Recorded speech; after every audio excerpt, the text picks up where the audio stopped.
Hi. I'm so good at this whole thing. Don't you guys like my pinned? uh,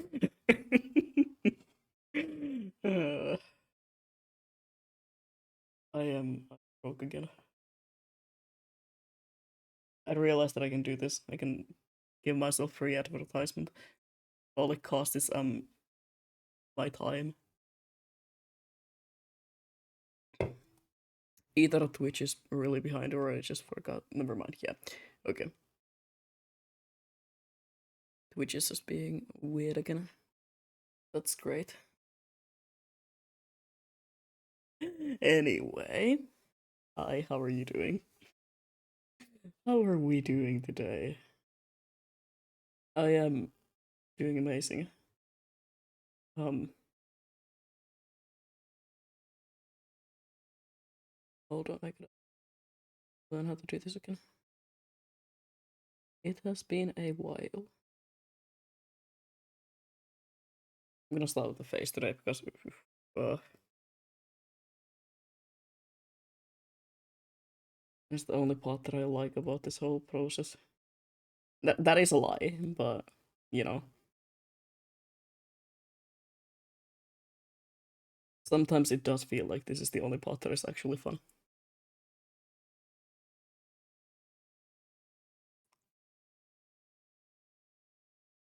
I'm gonna move on to hair and maybe clothes and then do something else. I've been here 3 times in a row. You gotta catch up to the real ones who have been here for 45 streams in a row. And then I fuck everything up by doing a random mini stream.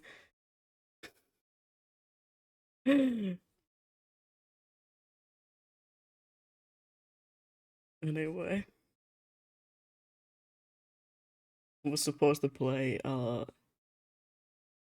Signalis today, but I've been drawing this entire day, and for once I feel like actually drawing, so I just decided to go with that. We can play games later, but it's rare for me nowadays to be like, hey, I actually feel like drawing. I actually feel like doing something creative, so that's why I'm here. That's why I'm drawing today.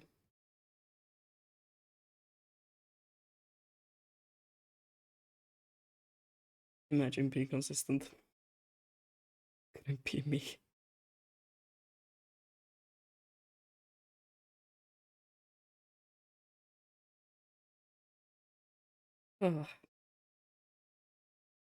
Okay, but immediately when I'm here for the art as well, so keep keep going. The art is for once working out. Uh, I've complained a lot about my neighbors lately, right?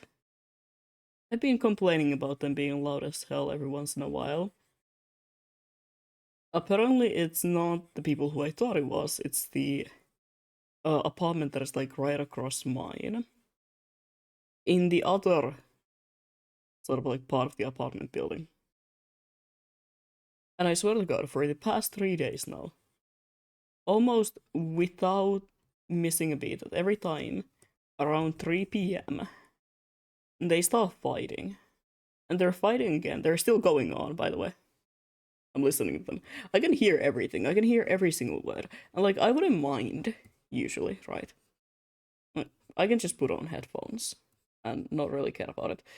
But it's kind of funny that it's like always 3 p.m. without missing a beat, and they just start arguing and yelling. Um, the problem though is that they're still going on, and I'm really nosy, and I kind of want to listen in,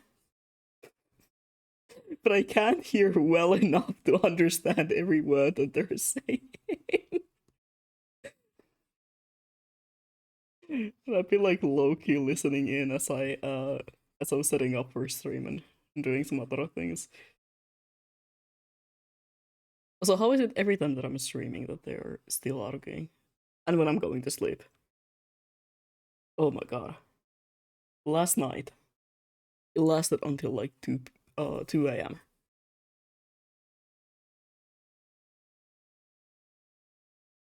I feel like it's time for some sort of an intervention at this point. Also, I'm not stretching. I just did that. I just started the stream. I just did all my stretches and shit. For once. For once actually, because gonna go for a walk today. It's been raining the entire day. I was supposed to go and buy some art supplies and go for a little walk while at it, but no. The Finnish weather is so amazing. Last week, um, it was snowing and it was like slippery as hell everywhere. This week, apparently we got rain now. I'm not enjoying it. And the puddle is still in front of the door. I cannot get out of the house anymore without like getting my shoes wet. And I wonder if my landlord is gonna do anything about that. Probably not.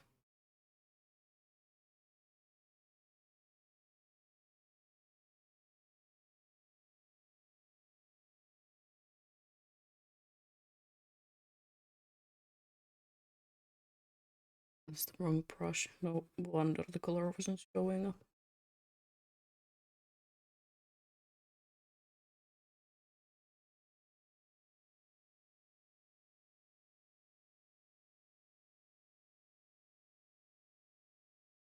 I have no idea how to actually shade this. I'm just kind of throwing things down and hoping that it will look good.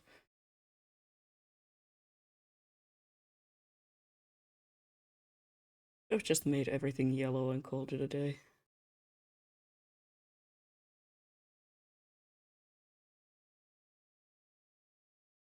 Oh, I gotta go for the complex references to every single little bit about that entire book.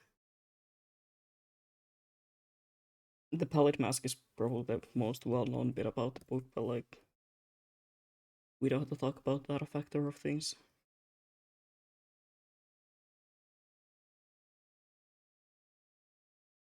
I also have to at some point just kinda redo most of the most of the model. Not redo, that is the wrong word. But I am thinking about doing some retexturing, cutting some parts down a bit better for the sort of a re-rig of everything. And I can't wait to do that. Because I I don't know, I love making models so much. Because I love just like rendering stuff. I love not having to worry about any sort of like line art and stuff. I can just render it. I can just render everything and go kind of call it a day. And I love doing that. It's so amazing. It's so great. Um, and I love cutting the model into pieces because that is like the most fun that you will have ever in your life. Or maybe I just have a sad life.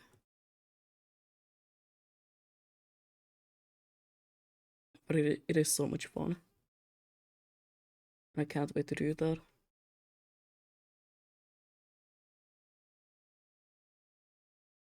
I'm thinking about recutting um most of the hands. They don't move the way that I want them to move. That sounds really weird, but fixing some of the hair finally, because let me tell you, the hair is being held together by hopes and dreams. There's so many like glue meshes and everything in there as of right now. I'm going to be fixing a lot of things on that. Um,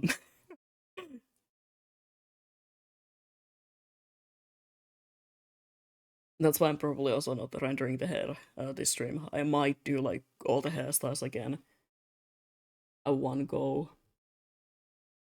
because I really need to fix a lot of things when it comes to that.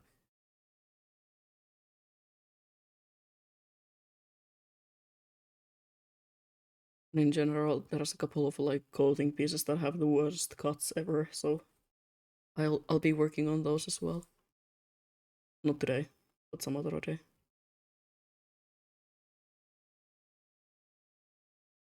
was also thinking about making like slight redesigns on some parts, but then I was like, do I want to go through all that trouble again?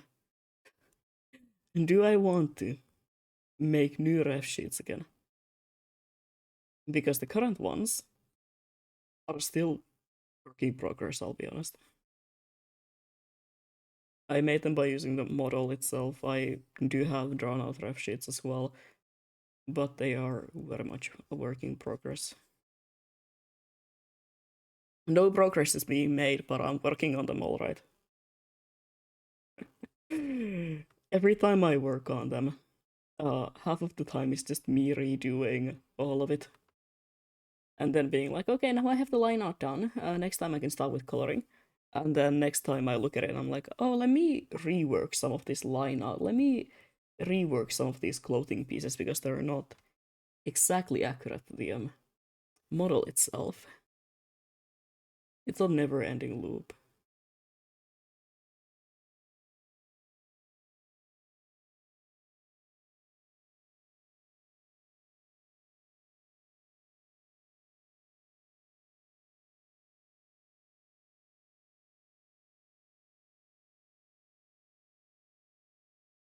I love rendering this. I'm having a hard time deciding between do I want to render it like skin or make it more stone marble adjacent. I like the idea of skin because, well, the whole theory about the pallid mask not being exactly a mask but someone's face. But also, I feel like stone would make more sense and maybe not be so creepy in a way.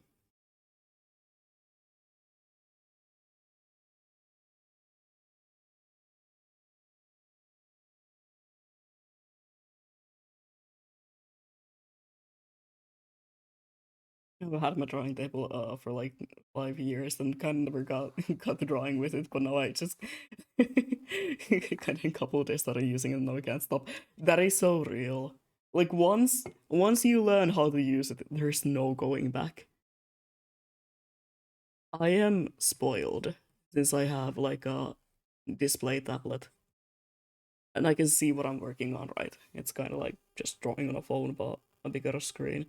Um and I'm absolutely spoiled because of it. And let me tell you, uh when we had those like first art classes in this year in university, and they gave me that tiny ass little drawing table, drawing tablet, whatever, that doesn't have a screen.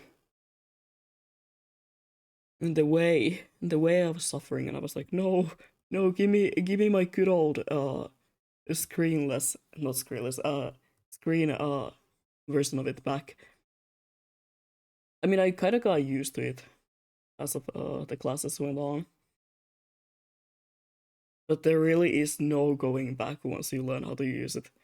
It's so much fun.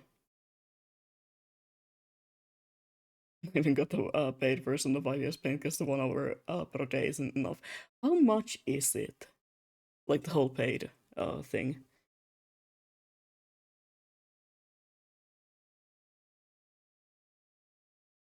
Because I'm low-key, as much as I love Medibang, I am using the free version of as of now, which is the old version of it. Because they made the new versions so that they're behind a paywall, and I am not paying 50 euros for an art program. I am not made of money. Um, so that's kind of a problem. And I'm afraid that one day they will probably end service on the free one. Because as I said, it's the old one. It's not gonna get any updates ever again. And I need to start looking into alternatives. Because like once it's not compatible with my PC anymore, I can't really use it. Or if they ever, like I said, decide to end service. $2.99 per month for a PC. It's not too bad. Honestly, not that bad. I'm kind of between that and Clip Studio Paint. Krita, I am not touching Krita. I'll tell you that much. Krita and Fire Alpaca, you know, just no.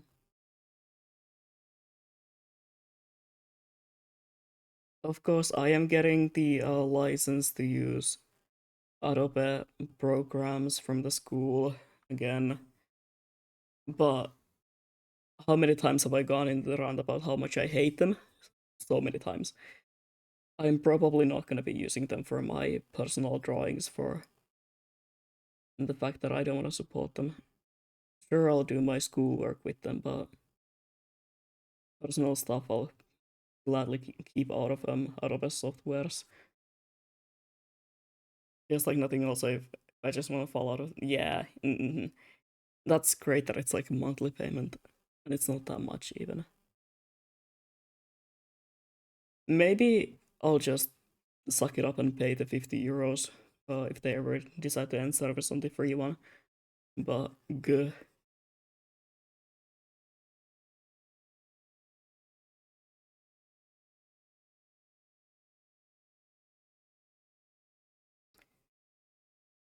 Kinda hurts to think about that. I mean, the smartest thing would be just to pay it immediately before they start shutting down things.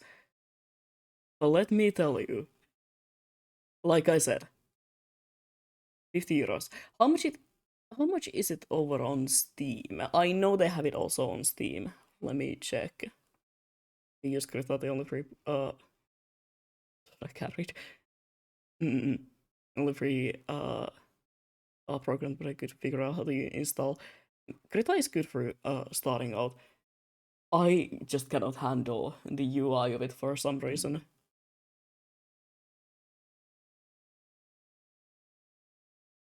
Like, it has everything essential. It is €50 also on Steam. Gah. Gah. This hurts me. This pains me even. But it would be great to have it over on Steam so I can track my hours also. Yearly plan there's a bit cheaper, but I don't want to pay for a year because my drawing motivation goes in. Yeah, goes in phases, same. Monthly is better in those cases because, like, sometimes there's months when I don't draw at all, mostly because I'm busy doing other stuff. And sometimes there's months when I only draw and focus on anything, like, my focus on anything else is just, like, non existent. But that's why I also love monthly plans. It would be a one time purchase, but also €50. I'm looking at it, it's open on my screen. I mean, I don't have the money to do that right now, but I cannot for the life of me figure out how to do some things in Krita. Neither did I. It did not feel like a program that I could get used to.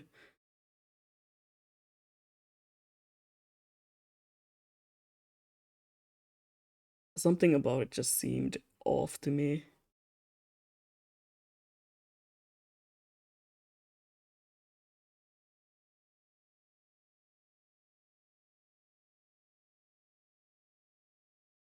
I feel like I might go with Clip Studio Paint to be honest though.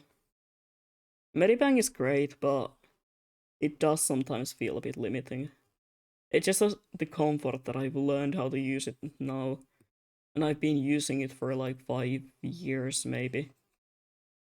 So it's kinda hard to change. Spent 120 on Steam sales today. I mean, I also bought a game in the intention that I would stream it today, but then decided to do art, so I can't say anything. Thought about spending a bit more because Nier Automata is also on sale. It's like €15 if I remember right. And I've never played the Nier games, so I was like, I kind of wanted to buy it. Yes, it is. It's like 15 euros right now, and I'm so tempted on buying it because like I've not played that game, but I've seen so many clips of it and it looks absolutely beautiful, and I'm kind of tempted. I recommend those for you. Mm-mm. I'm interested in them.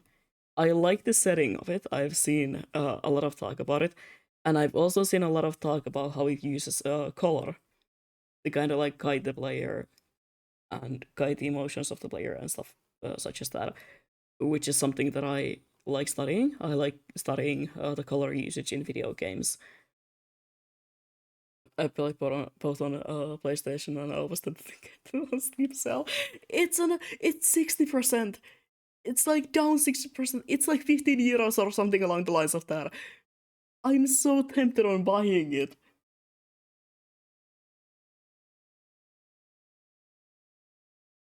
I wish I could just take a line and actually modify like wheeling around and everything. Yeah, that is definitely a tool that is very useful, but yeah,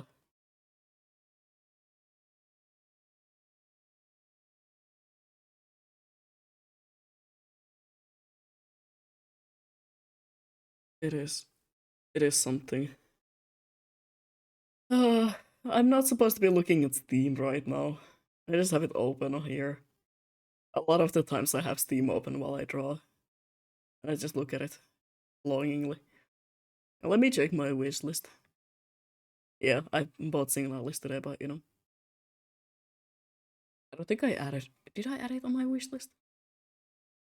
Thought I did. I don't know. A lot of other games also. I'm waiting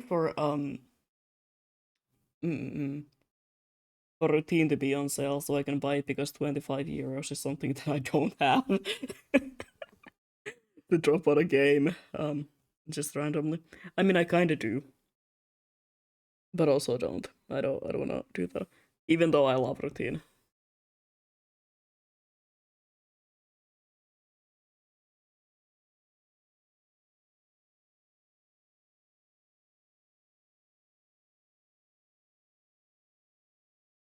I've been thinking about buying it for a long time, but next time it's on sale, I'm gonna buy that.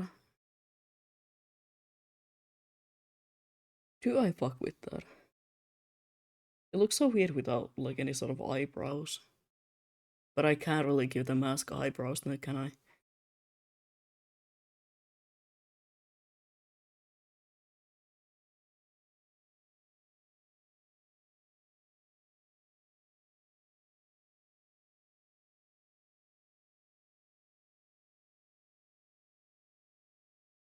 Problem code. I really want to start working on the hair because I have a cool ass idea for it, but at the same time, I should not.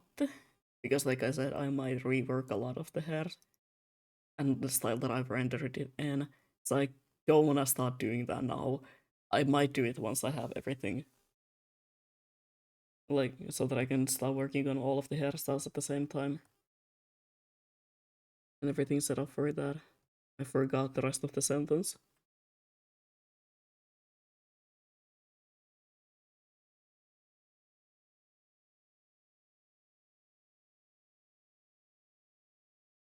There's also another game on sale, by the way, that I was looking at, but I can't remember it. Uh, I remember for the love of like everything. What was it called? It just popped up for a couple of seconds, and I was like, oh, that seems fun. It's probably on my wish list, but my wish list was like 1,000 different games. I should really start working my King in Yellow cosplay. Mm, I. Oh yeah, that reminds me.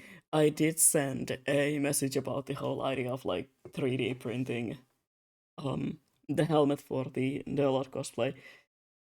Dude, the price was gonna be over 100. I'm not doing that.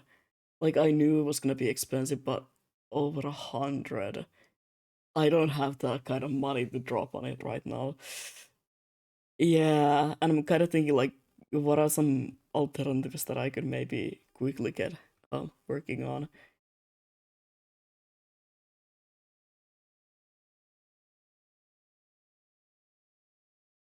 Mm-mm.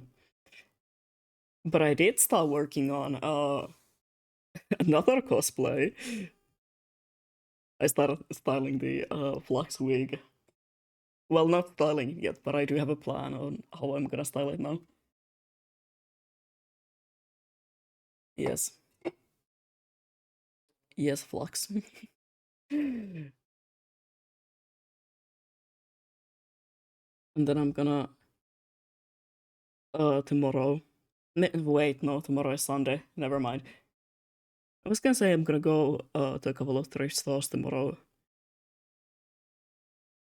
So work out. Well, and to go look for things, but tomorrow is Sunday and thrift stores are not open on Sundays. I forgot. Might not go tomorrow.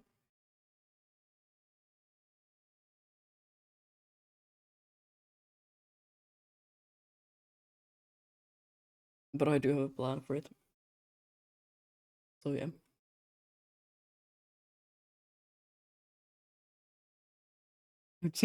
I spent just over 50 this month. Total like 19 games. I mean, that is that is insane to think about though. The price per game really does not come out as anything crazy when you think about it that way. You wanna keep the no, no, that's better. I don't want the eyes to look anything that it looks alive, you know. I need them to look dead as hell. Quickly render it is a little bit better.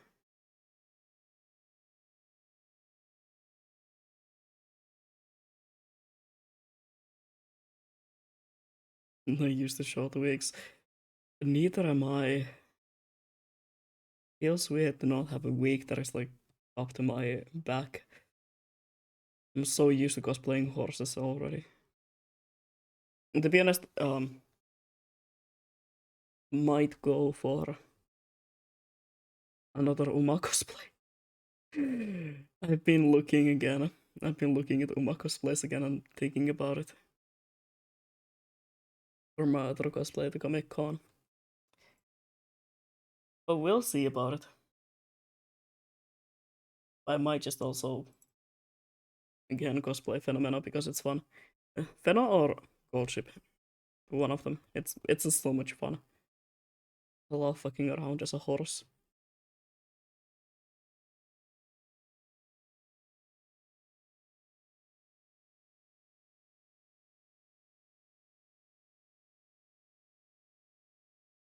Take the war to far too long right because I'm uh, helping my mom put up wallpaper. Damn, I'm multitasking.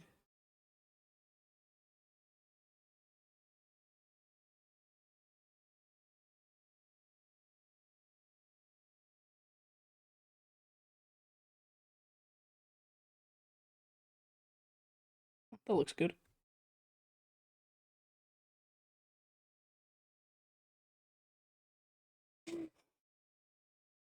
What would be a better combo than the king in yellow and a horse girl?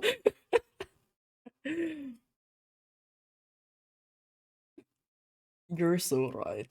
You are so right. Another one that might kind of go well with that theme. Uh, why am I checking this out right now?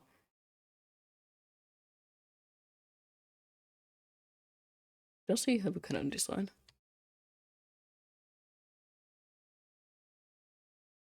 Does the sculptor in like Caruso Carcosa have a design? Does he exist as nothing else but a voice? No, no, no. I don't want to see the actual statues. I hate them. Please get them out of my screen. He does.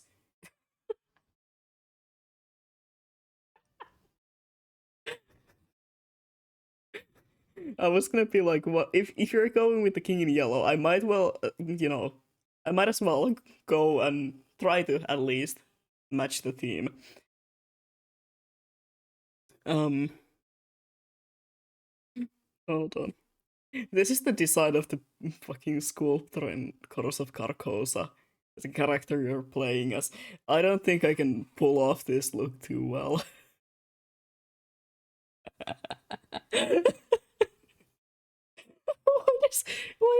Why is it again the I'm looking for my wife fit?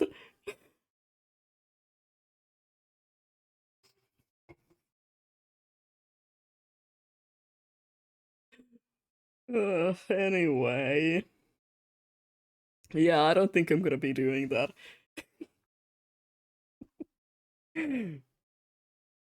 Might as well cosplay Ethan at that point.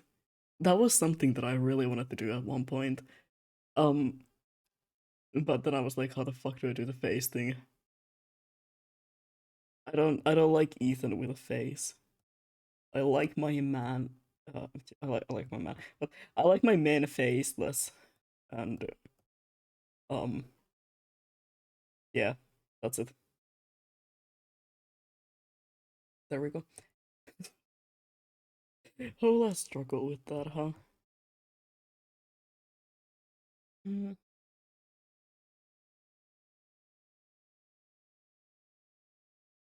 don't fucking hit me with that Alatex. Look, I like my men faceless. That's all I'm saying.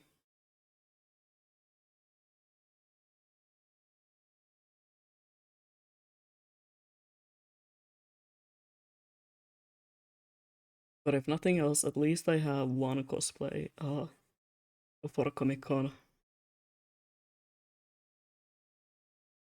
I mean, it's also been a while since I've cosplayed Len. But I still need to wash out that wig and restyle it. And I don't want to think about it. I don't want to think about all the trouble of restyling it.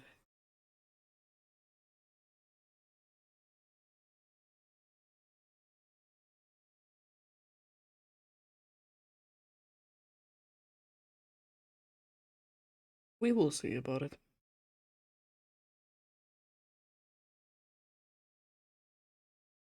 I mean, hey, if I were to order something now, maybe they would care. Get here before the con. Motherfucking Doki Doki.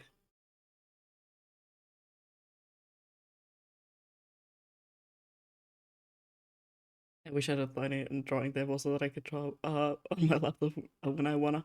Mm-mm-mm. The one I have is big and incompatible with both my laptops. Oh, that's ass. Have you? Is it like um a thing of like the software not working with your laptop, or is it like because of the connecting point? Because if it's that, you can buy adapters. I used to use one for the longest of times to get it working with my like get this current drawing tablet that I'm using to work with my laptop. I bought a tiny adapter that I just plugged in every time. Um, Nowadays I don't have to because it's just constantly constantly on my PC, and it has the right kind of a port for it.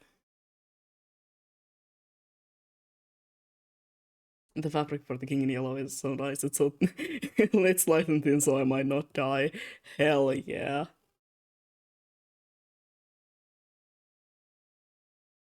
It's about the connecting point. I don't have the necessary ports on my laptops. I recommend looking into adapters. They're not usually that expensive, especially if you just get like a very basic that just has like the one kind that you need for the for the drawing tablet to work. That is what I did.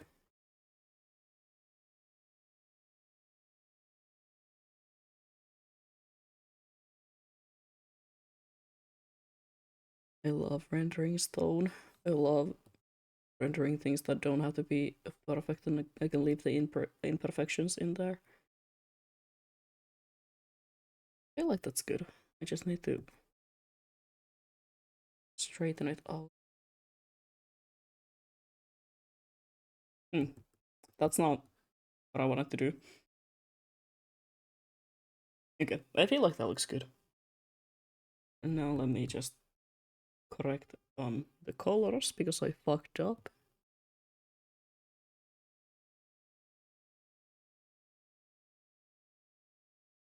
That's supposed to be silver. I don't know why I made it stone as well.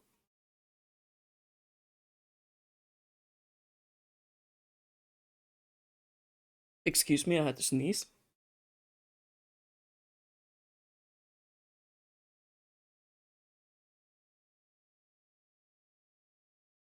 I think I'm just gonna go with like color and then add some highlights in.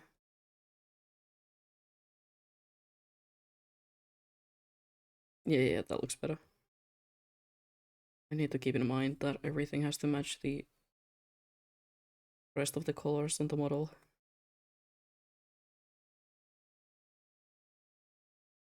It's a good thing I still have open. Well, not open. Well, that's not what I was supposed to say. I still have my sort of color references open and, you know, saved.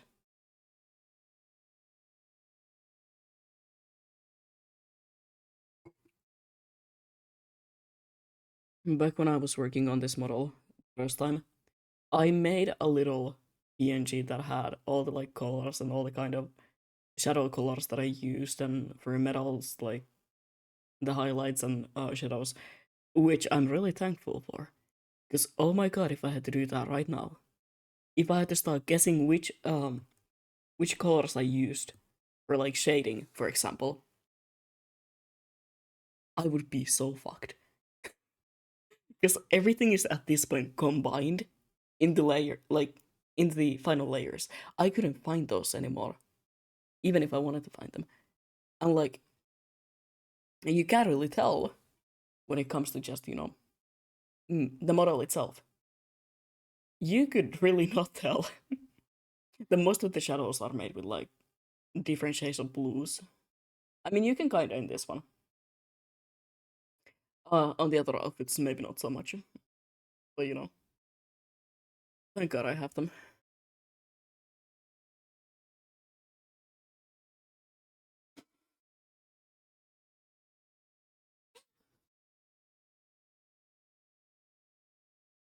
I opened a Unity project and it's the project you have opened contains a compilation of errors. I want to enter a save mode. Is it too late to get a new cars? Doesn't want to well. Um how do I say this? You might be a bit fucked. No, but I'm sure it's fine. Nothing bad ever happens, I'm just saying.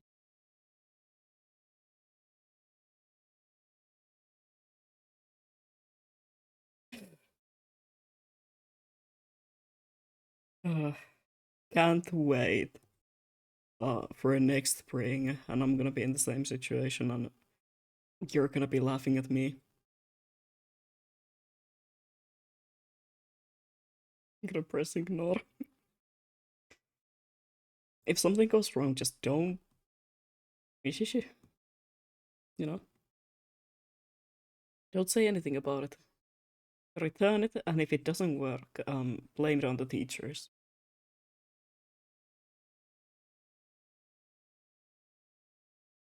Wait, I gotta add in the shadows before I start doing anything.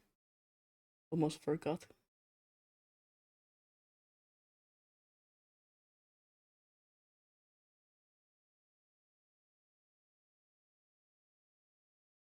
Banger outfit coming up, thank you. I know. I love it so much already. Um, I was supposed to first, get all of this done and get some sort of a reference image of everything, and then start commissioning stuff with this outfit. I gave in. I have already like one commission that I paid, and another one that I'm planning the commission in some time. The outfit is just like it is so good. I'm loving it already.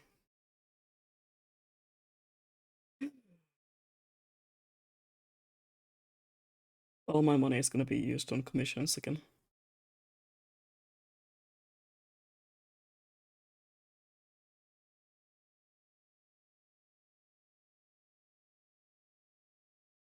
Hello? Who's running like an entire marathon in their apartments as of now?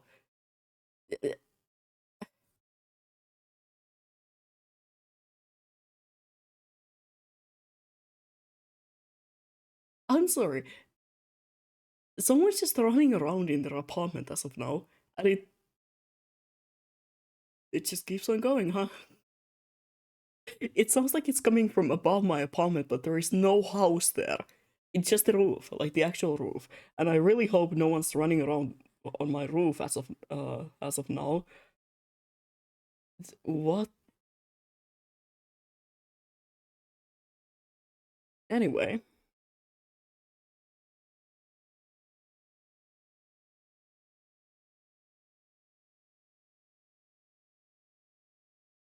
what was I saying? I forgot everything because I got scared by. I have a feeling it's the same neighbors that have been fighting this entire time. Maybe someone's filming a parkour video up there.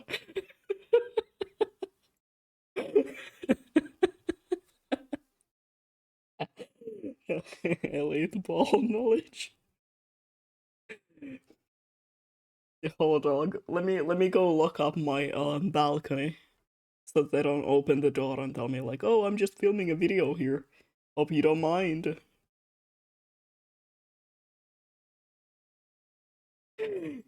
I'll be honest, I don't know how you would get up on my balcony. To be honest, it's full glass. It's full glass windows. If someone's on there, I'll be damned. How did you get in? Really weird like topic. For context, back like while I was still studying in art school. Was I still studying there? I can't remember. In that city, anyway. Um, in the apartment buildings where I used to live, we had a whole ass group chat for the apartment building. And one day, people just started sending messages like, "Hey, there's a weird guy on the rooftops." And then suddenly there was a message that was like, "Oh yeah, he opened our balcony door to inform us that he's like filming a parkour video." No, he's breaking in. He was trying to break into the apartment, let me tell you. And I keep thinking about that every once in a while.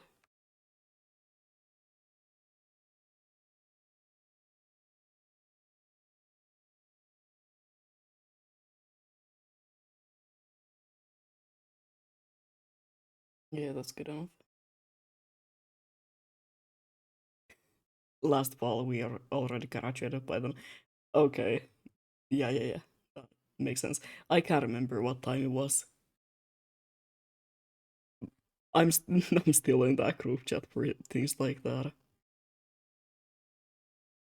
Every once in a while, I have a huge urge to respond when someone's asking like, "Oh, uh does anyone have milk? Does anyone have an electric scooter? I don't know, to borrow."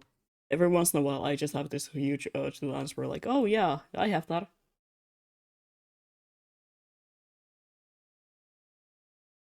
I know I live in another city as of now, but I think it would be kind of funny.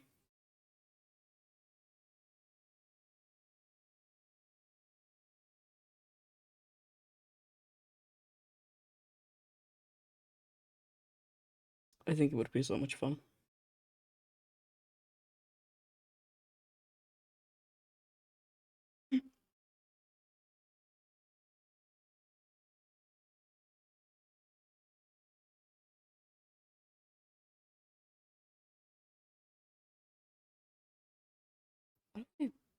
I don't know the plan for this. Mm.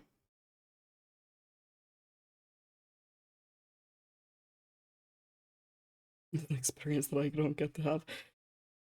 join the group just for the fun of it. I'm just saying. There's a lot of people who don't live there.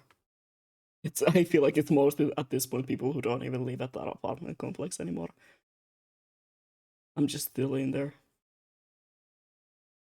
Something you can take the man out of the city, but not the city out of the man. And it's me and that damn apartment building.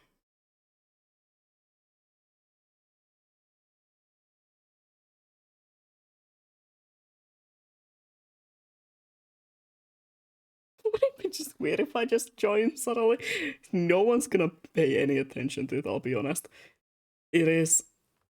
I think there's like over 300 people in there, if I remember right. Or 200. It's a lot of people in that apartment, like, complex group chat. And I keep thinking about it. Let me check. Let me check off right now.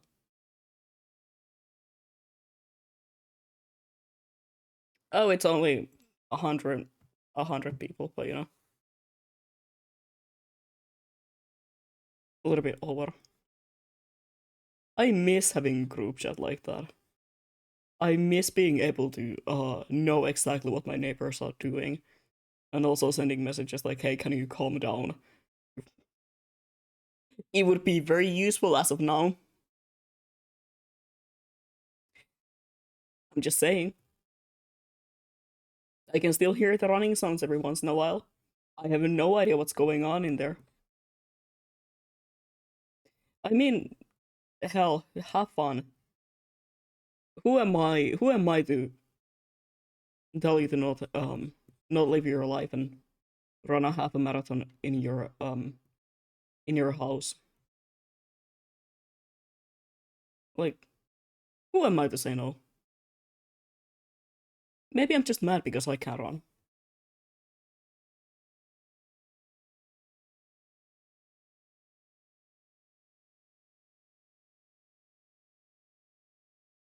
That's the wind. That's not a person. That's the wind.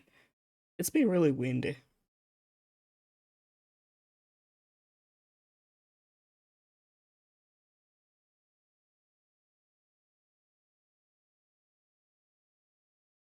Yesterday, it sounded like someone was trying to like rip off the roof of the building. It scared the living fuck out of me. I was taking a bath. And then just like out of out of a sudden I hear this loud ass sound and I'm like, okay, well, the world is ending. Goodbye. And I looked at the weather app and saw that it was like really fucking windy outside. I wish my apartment complex had a bloody group just so I could tell people to learn how to recycle before they raise our rent because of it. Yeah, that's insane to me that they're saying that they will raise the rent if people don't learn how to recycle. Also, another thing that is insane to me is that people don't know how to do that.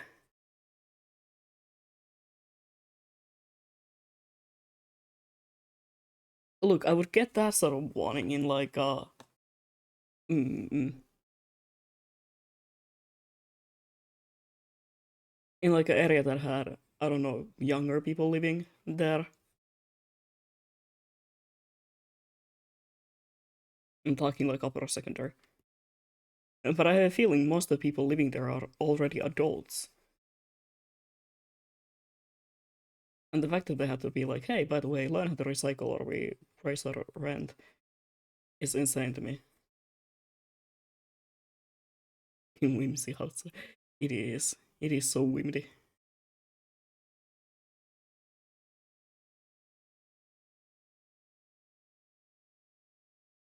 I love that picture of the fox. And it's just like, it's fucking whimsy. I don't know why. There's something about it. There's some sort of a joy in that picture that I will never experience. Each time I take out the trash, it's a gamble. It's a gamble of disappointment. Damn. It's that bad.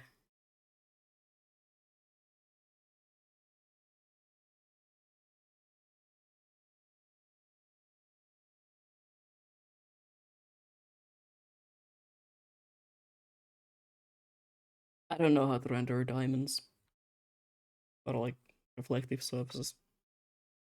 I don't know if you can tell. And if you can, keep it as your information. I don't need to know. We can pretend that it looks good.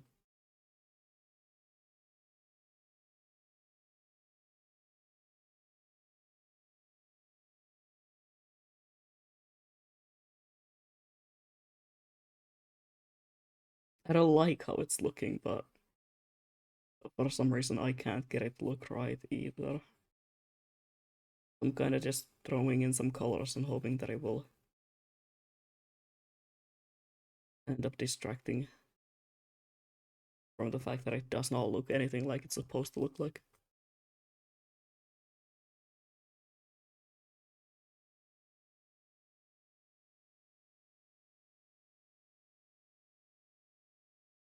I'm usually good with reflective surfaces, especially water. I love drawing water. It's so much fun. My music is gone. No, but I love drawing water so much. Gemstones, and glass. That's another story. I feel like it always ends up looking really muddy in a way. And I don't want it looking muddy. I want it looking bright, colorful.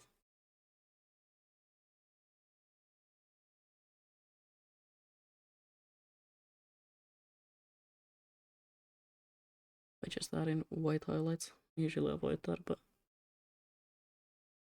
I feel like also once I got everything and add in the actual highlights and shadows that are gonna be, on their own layers, it's gonna be all fine.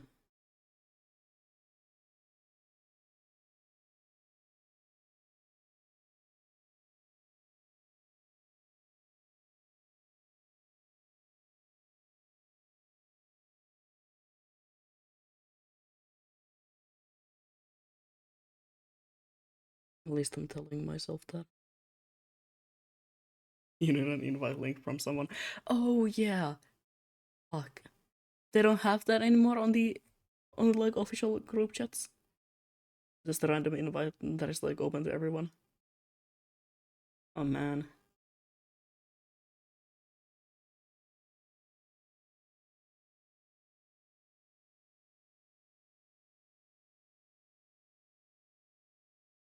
Exposed. A shame.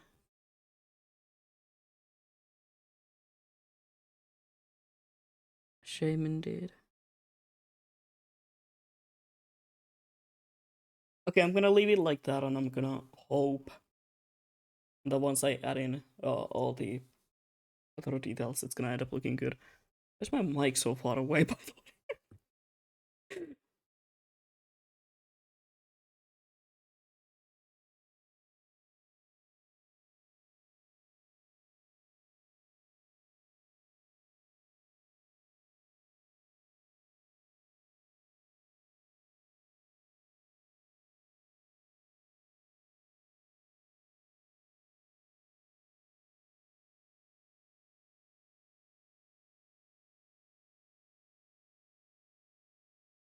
It's in the apartment group chat itself. Well, what? How is it gonna? Huh? How is it gonna help anyone in there?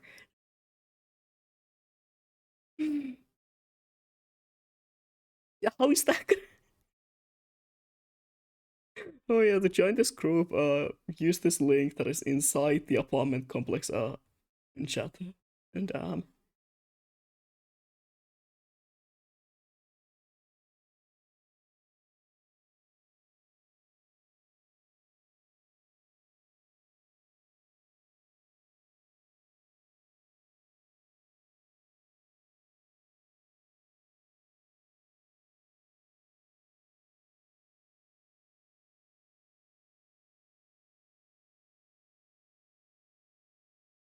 I'm not sure which metal I'm trying to replicate here. I thought of those group chats. Damn. I had no idea they even exist. That is insane. Honestly, for some reason they're only talked about in, like, very specific places. I was just weirded out that I found out that not like other schools don't have things like this. A lot of other schools don't have like WhatsApp groups and like apartment group chats, which is weird to me. What do you mean this is not a universal experience of having a school wide group chat where all that people ask is like, hey guys, do we need our backpacks tomorrow?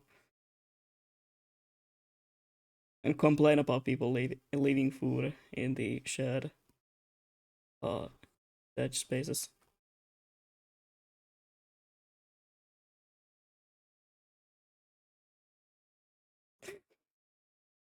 Me dealing links over my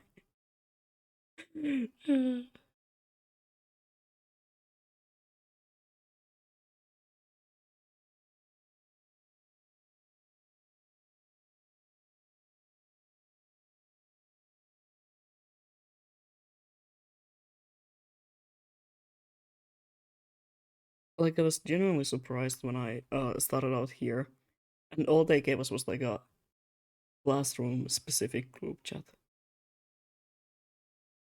I thought I was gonna get like 1,000 different links again and they're all gonna be like, hey, join these things. But I guess not.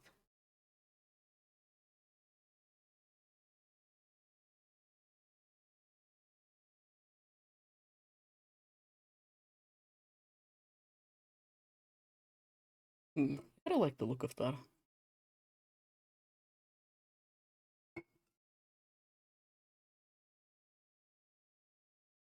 was a little afraid that it's gonna look too much like gold, which I don't want it to look like because, we do have the school Discord that I haven't joined. I have, and there's like nothing there ever.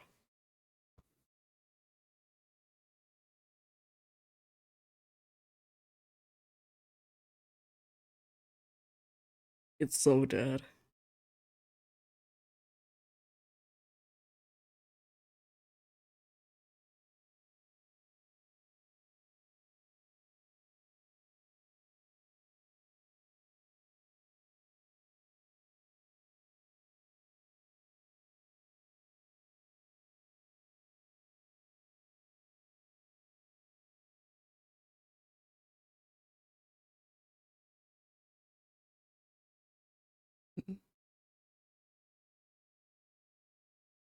How do I go on about this? What is the smartest way? Because what I'm doing right now is not it. Maybe I'll just start with like one pot.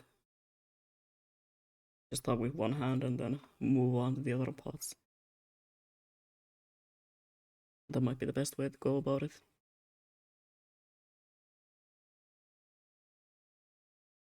Just so I can keep count what has been rendered and what hasn't.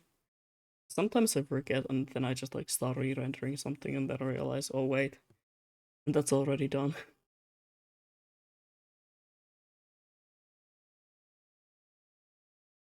It's like I can see that it's rendered, but I'm just like, oh, maybe it's a work in progress. Maybe I was supposed to add something here and then I over render it and then I start crying. I don't know why.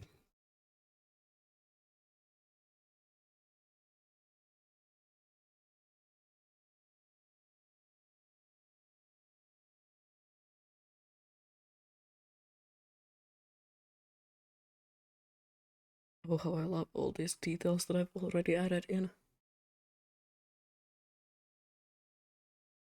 Oh, left them out. I mean, part of the reason why I added them in already was because I needed them in the references that I sent over the artist.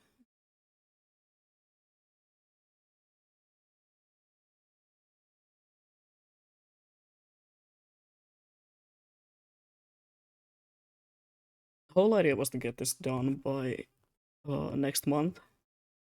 I have a feeling that's not gonna happen. I'm just saying.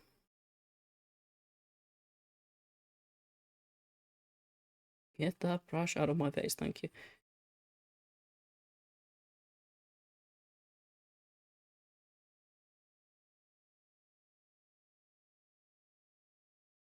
Just like I've been talking, I need to do so much work for this. It's insane. It is genuinely insane. I forgot how much work it is really to work on a model.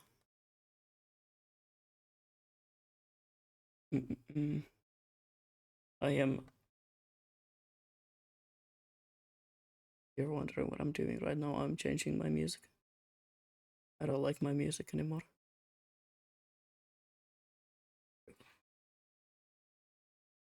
I was listening to a random playlist.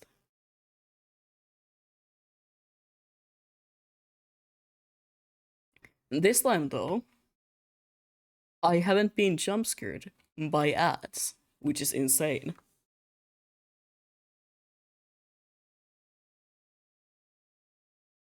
I thought that was gonna happen.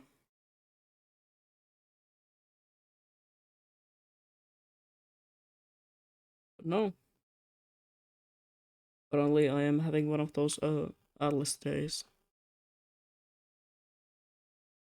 Now that I think about it, I haven't had any YouTube ads in a while. Damn.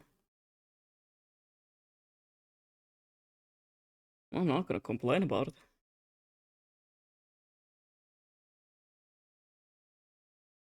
Go on.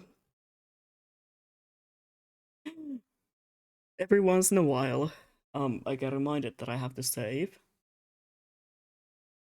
Because the program will take like up to 2 minutes, being like, hey, by the way, I'm creating a backup as of now. I can tell when it's doing it. Because it will start to lag out ever so slightly. There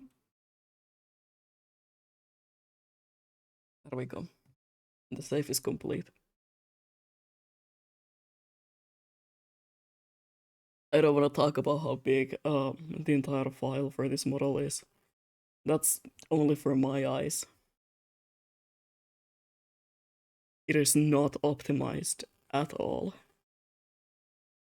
Should I be optimizing it? Definitely. Am I going to do that? No. Most likely not. I'll keep adding to it until it crashes my PC and I start crying because I lose everything. That has happened a couple of times now. There has been a couple of times when this file has already crashed my computer.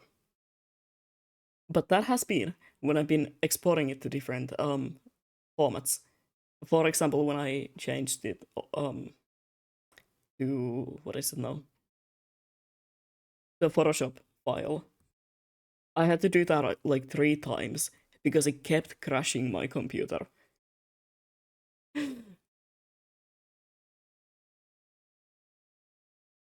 the most difficult thing about digital art for me is to learn how to render. I'm used to scratching paper and seeing it become complete without looking. I do get that.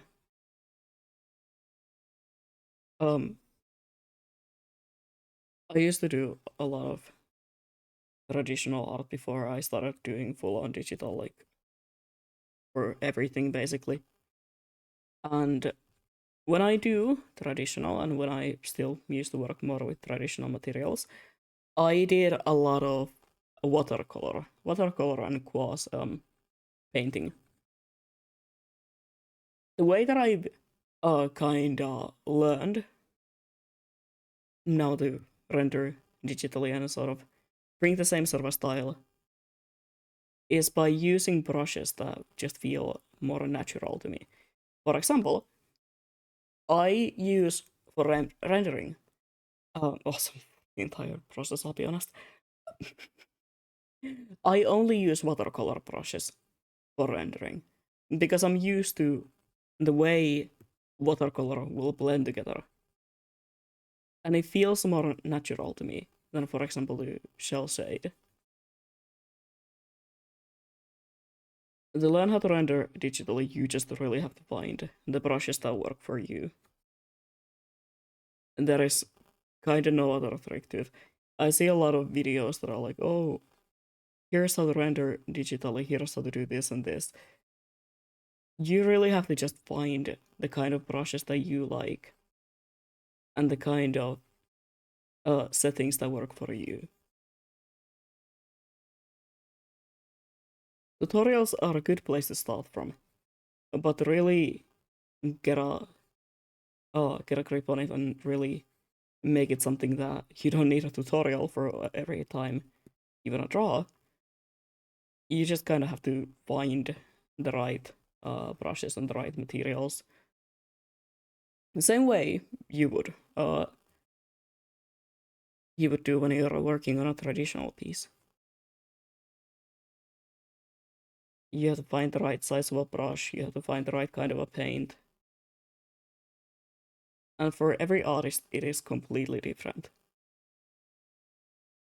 You can start by using tutorials, by using the recommendations, but to really find your own style, really find your own way with it, you just gotta have to experiment. Gotta start throwing things down, seeing what kind of settings feel the best, and so on.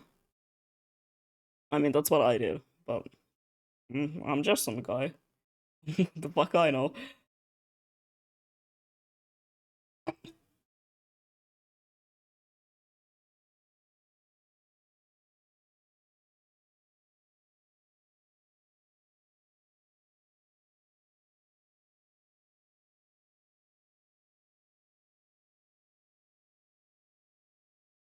Yeah, all of this is done with like 2 brushes, and they're the watercolor ones that this program has. No, I don't think these are even something that pre-installed with Medibang. I can't remember anymore. I've been using these same 2 brushes with the same settings for 5 years now. Mm. And since I have them over on my account, every time that I install Medibang on like a device, I log into that account and they're already there. I don't think these are sort of like the ones that come with the program. I think this might be something that I found off the mm, like brush download page.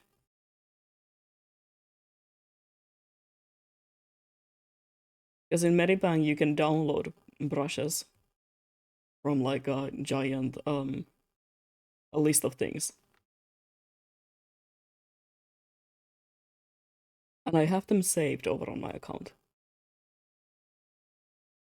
And I have to have them saved because these are customized. I found a good pair of like watercolor brushes from the whole dialogue of brushes. I took them and I just gotta customize them.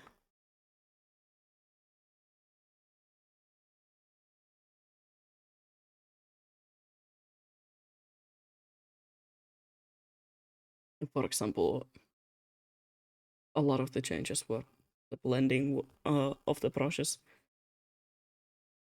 and how the pressure works.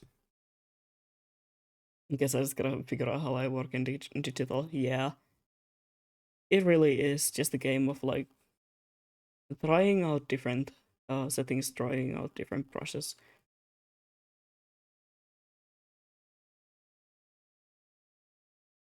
And there is the whole thing about the brush theory, which is like you take the same thing, you draw it with just like different brushes, and you will see the difference immediately.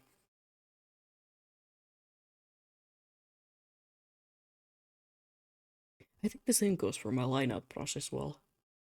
I think my lineout brush is also something that I found like 5 years ago when I started, customized it, and never have used anything else than just that one.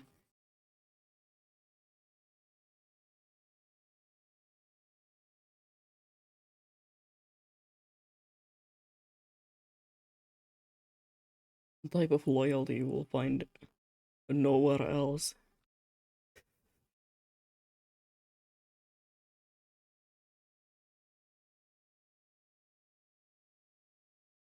I remember when I had to switch over from using like IPS Paint, EVS Paint, whatever you want to call it.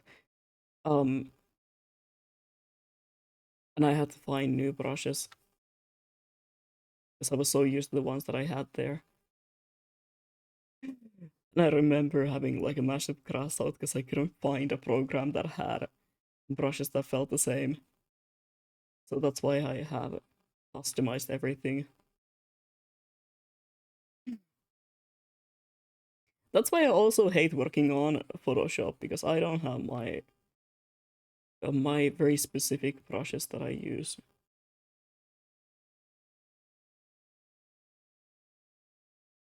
That's also why I dread for the day when someone will ask me like, "Oh, what brushes do you use for your art?"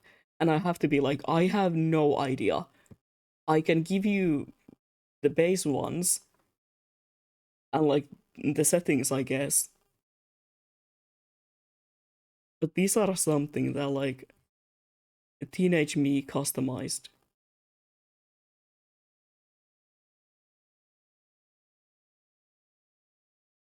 You will not be able to find these from anywhere else.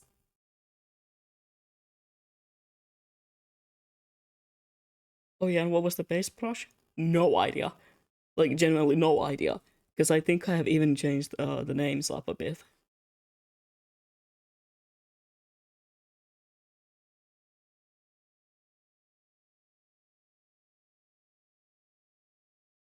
Accidental gatekeeping. I'd love to tell you, but like it's a secret, even to me.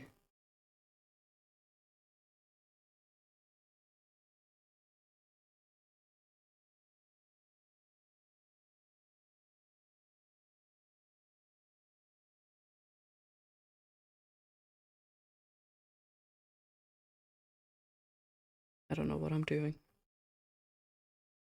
I'm gonna just keep on doing something so it looks like I have an idea. Um, hmm. Yep, that's definitely how folds work.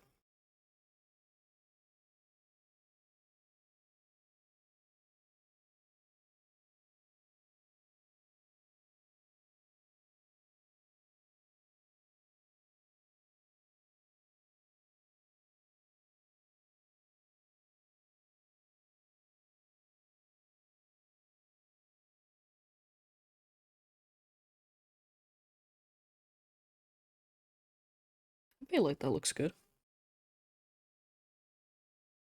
I mean, at least, hmm, yeah, at least of now does still still a work in progress. It doesn't really matter if it looks kind of funky.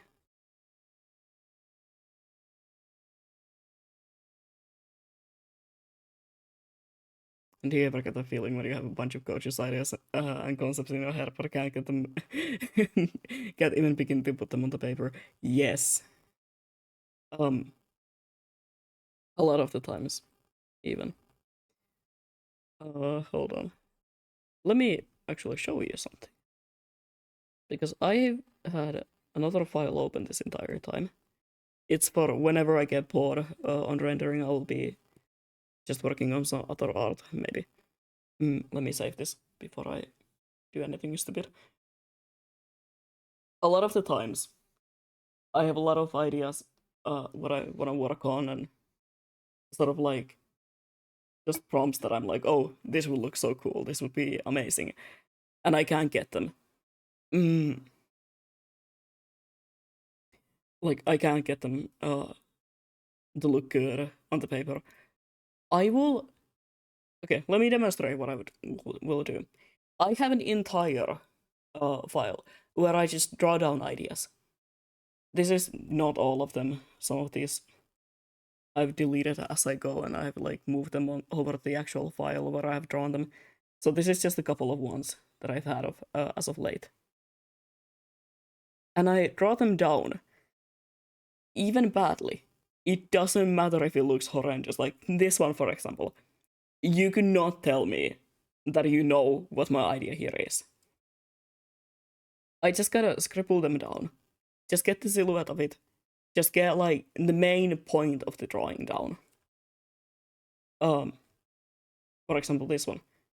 It's really tiny, and you can't gotta see what's going on here. Same with this one. How I do this? Like, whenever I have an idea that I just wanna get down somehow, I just wanna like get something down for the idea. And I'm just like, okay, this would look great. And when I'm struggling with like the sketch and everything and being like, oh, I can't get the pose right, what I do is that I open up just a blank canvas and, well, let me actually draw another idea that I had earlier today. And what I do is I will just sketch it out, but it's like comically tiny. Not pay any attention to details at all. This is an actual idea that I had earlier.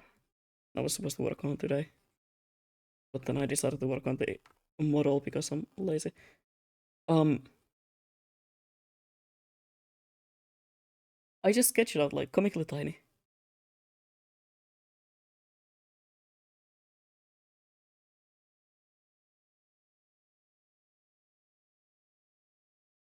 It's kind of similar to the other idea now that I think about it. Wait, no.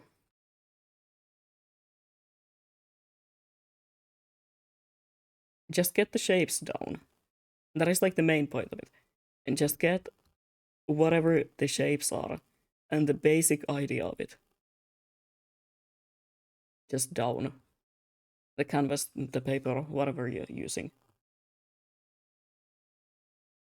And just work on it so that you can't really see the details.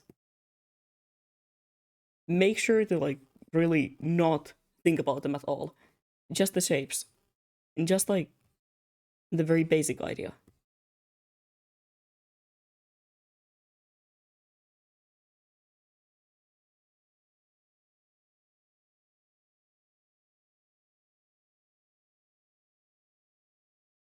And now when you look at this, you can see maybe like, oh, I can kind of understand what the whole idea here was.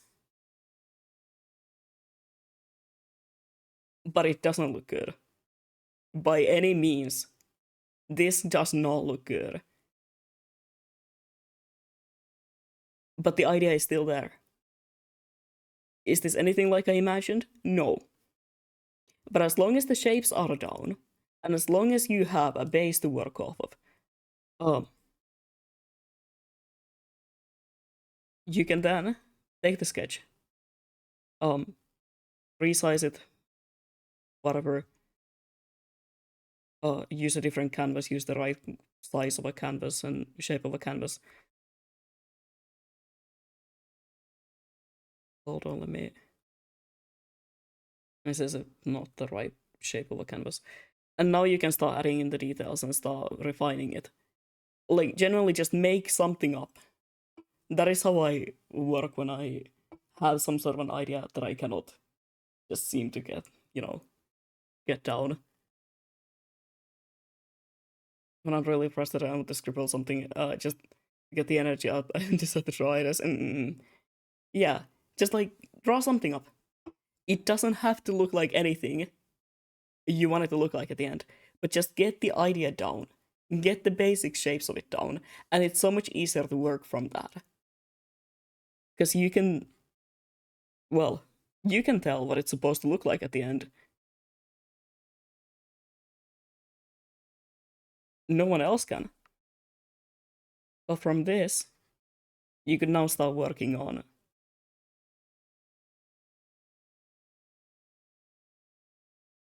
like working on the details. You can start working on how you really want the piece to look like.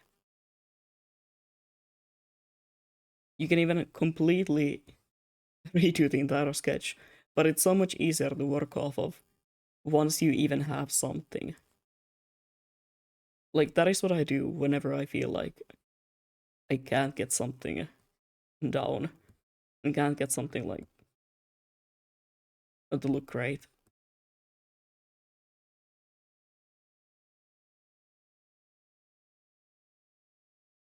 I'm not supposed to be using my time on this right now.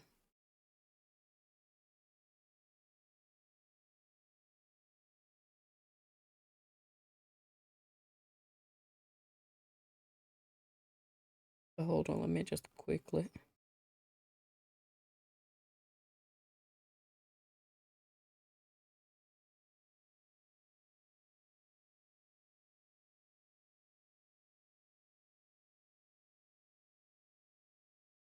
That looks like nothing. I'll be honest. Let me go back to the model. This is not what I'm supposed to be doing right now. But yeah, the one really hack that I have for that is draw it comically small. So small that you generally cannot add in any of the details.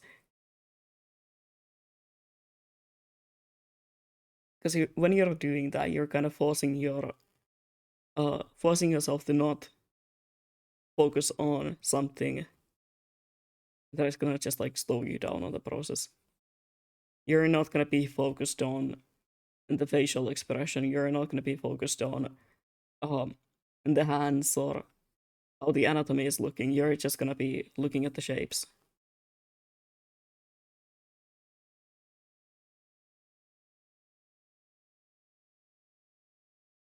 And the shapes and the silhouette. And just working on off of that. Which it doesn't work for everyone, I'll say that much, but it works for me. It's been working so far. And that's why every time that I sketch on stream, it looks really funny because I have like a giant canvas and I'm just working with like 2 pixels there.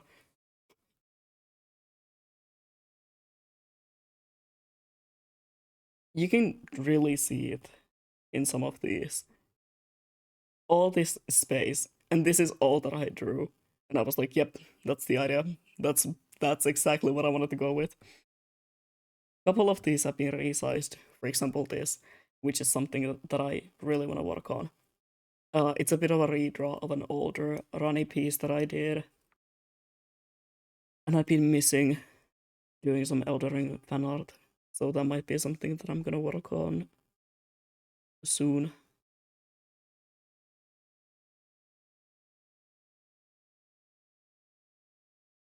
Rani is one of my favorite characters to draw. Just the color palette and the whole shape of like the big cape. It's so nice.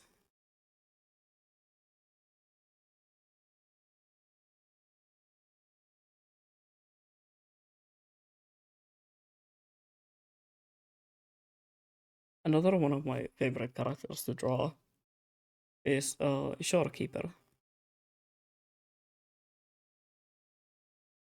And I have a couple of ideas on some Shorekeeper pieces that I wanna do one day.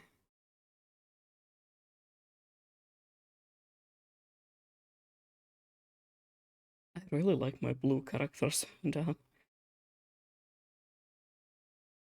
Yeah, and now that I think about it, I do always end up liking the blue characters a lot. Hmm. Something about them, okay? Something about just working with a bunch of blues and violets that make me happy.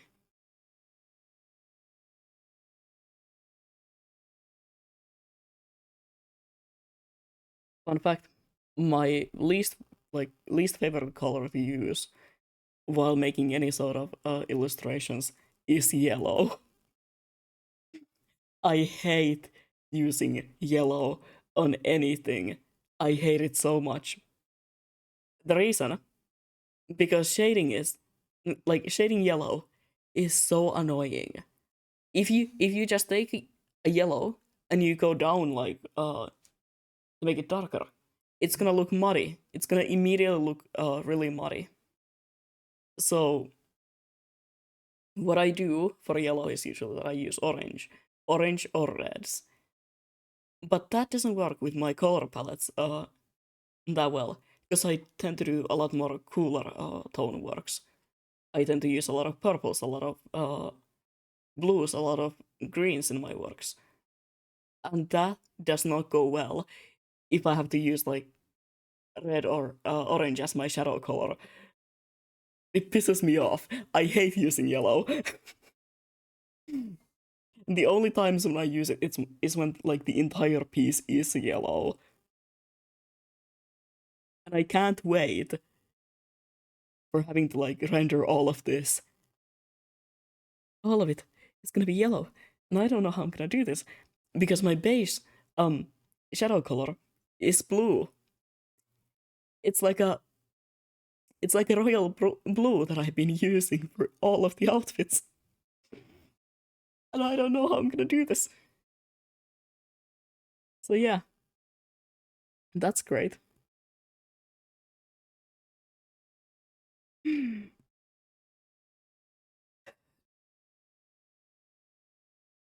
I hate using yellow. I really do. I've been thinking about um doing some paintings as like a practice of using different colors. But the only reason why I haven't started that yet is because I'm dreading the moment when I have to use like yellow and orange. And it's weird because I like yellow as a color. It is one of my favorite colors. But you will never catch me using yellow in a drawing. Unless I can just make that entire thing yellow.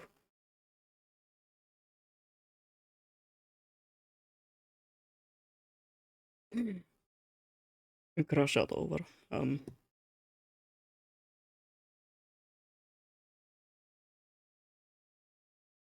really hungry, by the way.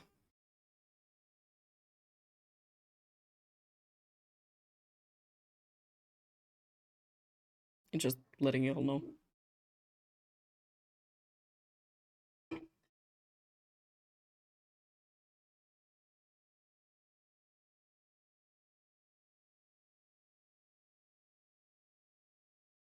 I have food in my fridge, but I haven't been live that long, and I don't wanna. I don't wanna start making food while on stream. You came here for art, not for me. Making up some mediocre meals for myself.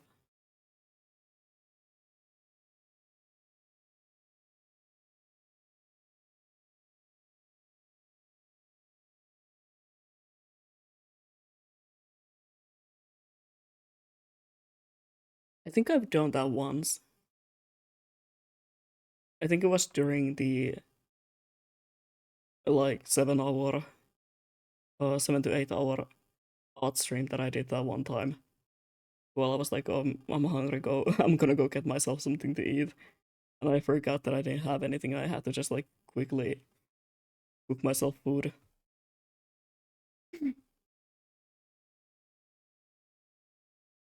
I miss doing those. I'm kind of hoping that um I'll be able to do that again someday soon. Streaming for like 7 hours and just drawing the entire time. I think it was back when I did the whole drawing 100 different VTubers thing. We never got to 100, but I still think over 70 people is a very good a good sum for something we did in like a week. I believe it was a week. And I mostly worked on it on stream. Sometimes I would kinda work on sketches and stuff off stream, and just to make things faster. And go on. It's still creating the backup.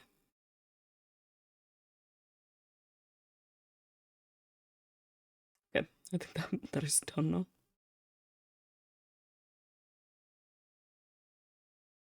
I wanna reattempt it. One day. Maybe not with like 100 people immediately. I'm kind of thinking once I have the time, time and energy and everything. The idea is that I'm gonna do like a sort of a subathon. Not really. Um, where I'm just gonna be drawing a bunch of people.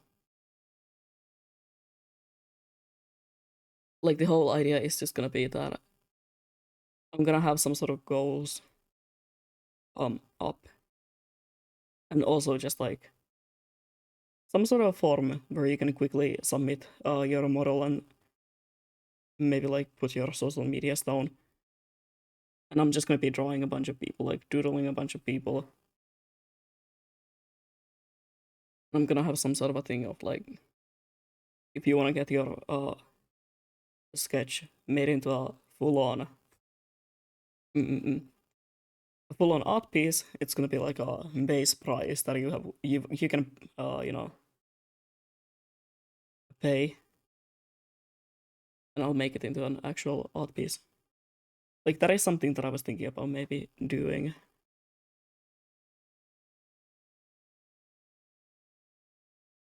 Maybe that's gonna be the 24-hour stream that I promised that one time. I mean, it would work. That is gonna be like the deal for 24 hours. But I feel like drawing for 24 hours without that many breaks might just break me. It might just be, you know,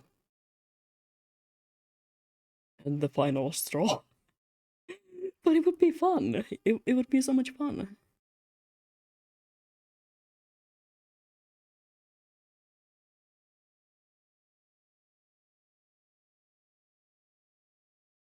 Hmm. When do I have my affiliate anniversary thing? Can I see that somewhere? I can maybe do that for that. I think it's like in a couple of months if I remember right, but I don't, so I'm not gonna say anything.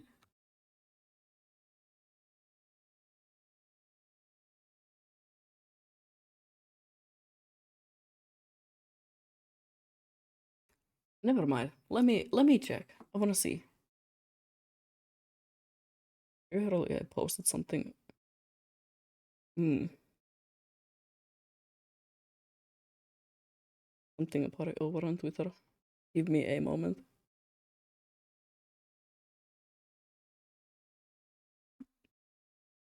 I'm doing anything but drawing.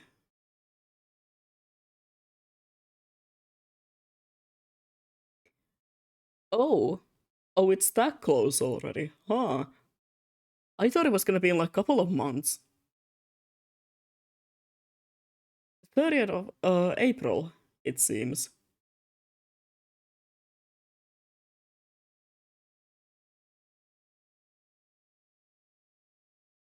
Damn.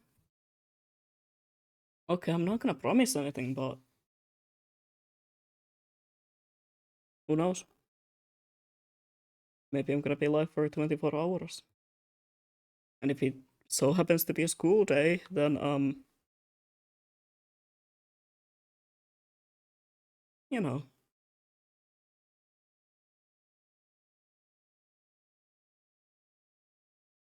a little bit of skipping never hurt anyone.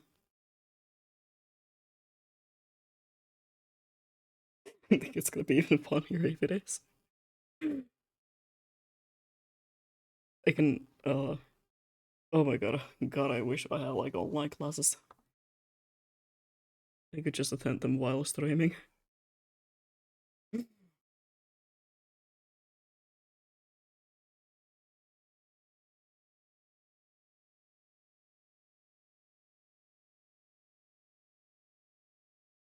I think 30th of April might be in the middle of the week, which is kind of sad.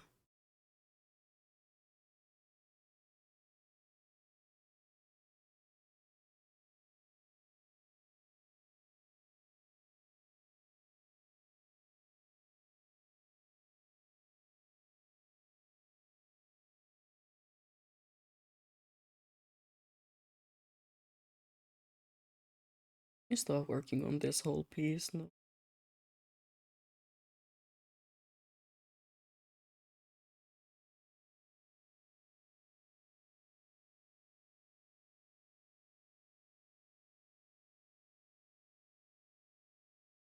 Thank god I stopped doing the stupid thing that I did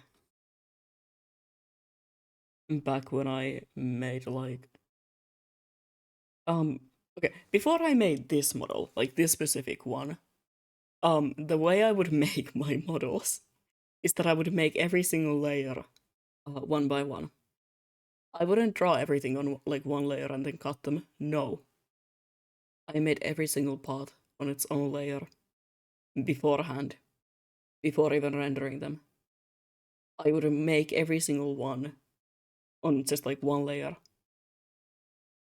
And it was hell. It was genuinely hell. And I'm so glad I haven't done that this time. Because I think I would be going insane by now.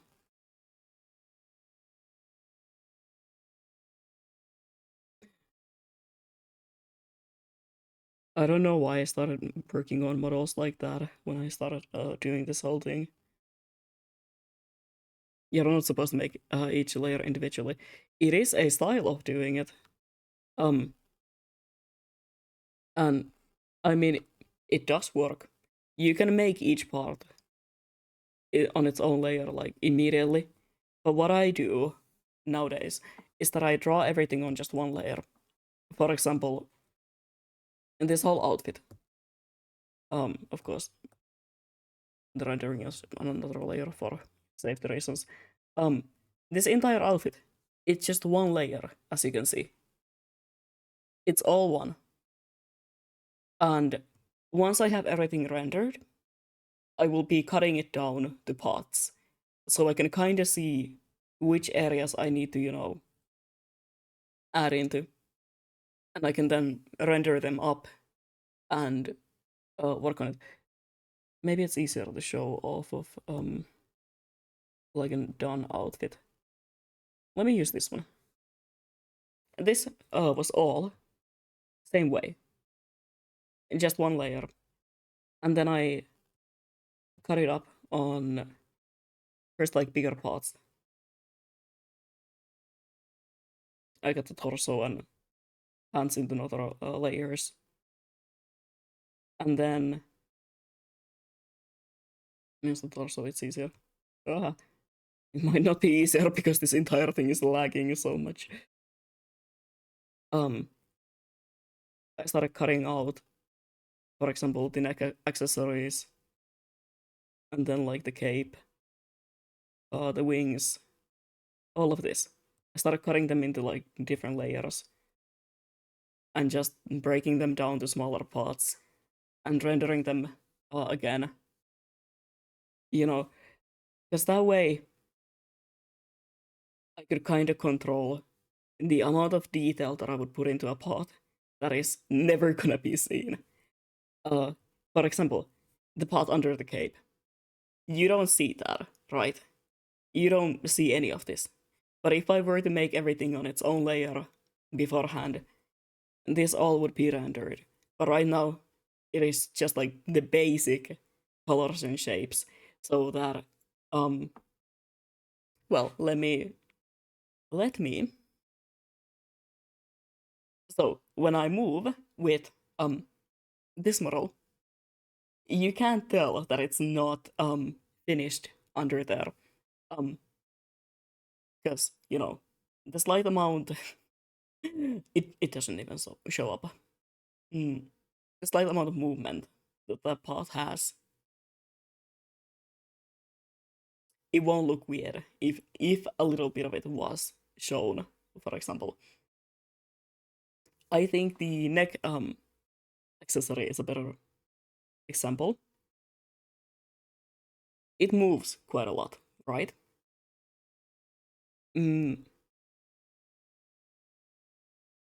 While it might look impressive right now and like, wow, everything under it is completely rendered, and you can't tell that if I were to, oh god, not do that.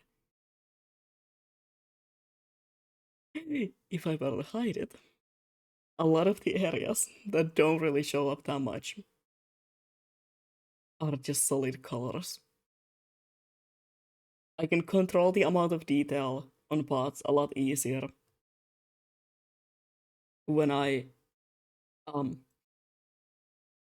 don't work on individual layers. Oh yeah, this is a great example. The shadow. The shadow just completely cuts off. I don't need it anywhere else than on the just the edge of the drawing, right? So it just like completely cuts off.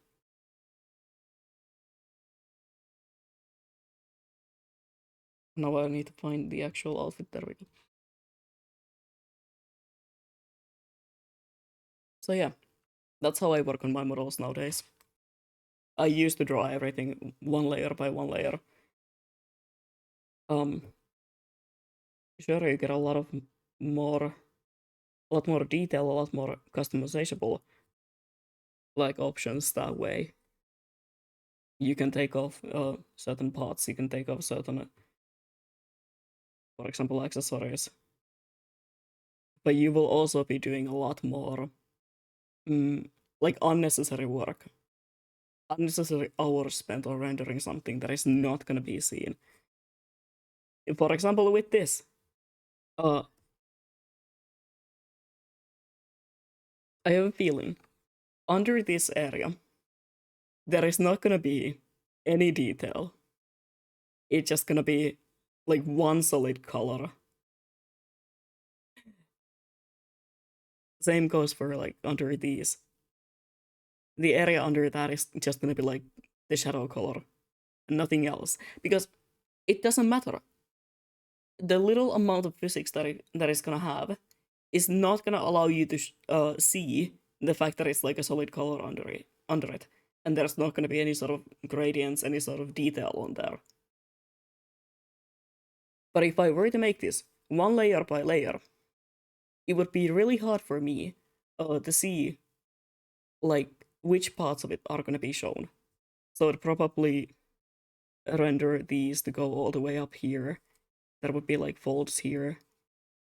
There would be probably some sort of a gradient here that is never gonna be shown in the model itself. So yeah, I recommend working on bigger layers and then cutting them down. But everyone has their own ways of working on models. And there is no one way that is the right one. That is all just my preference of how I work.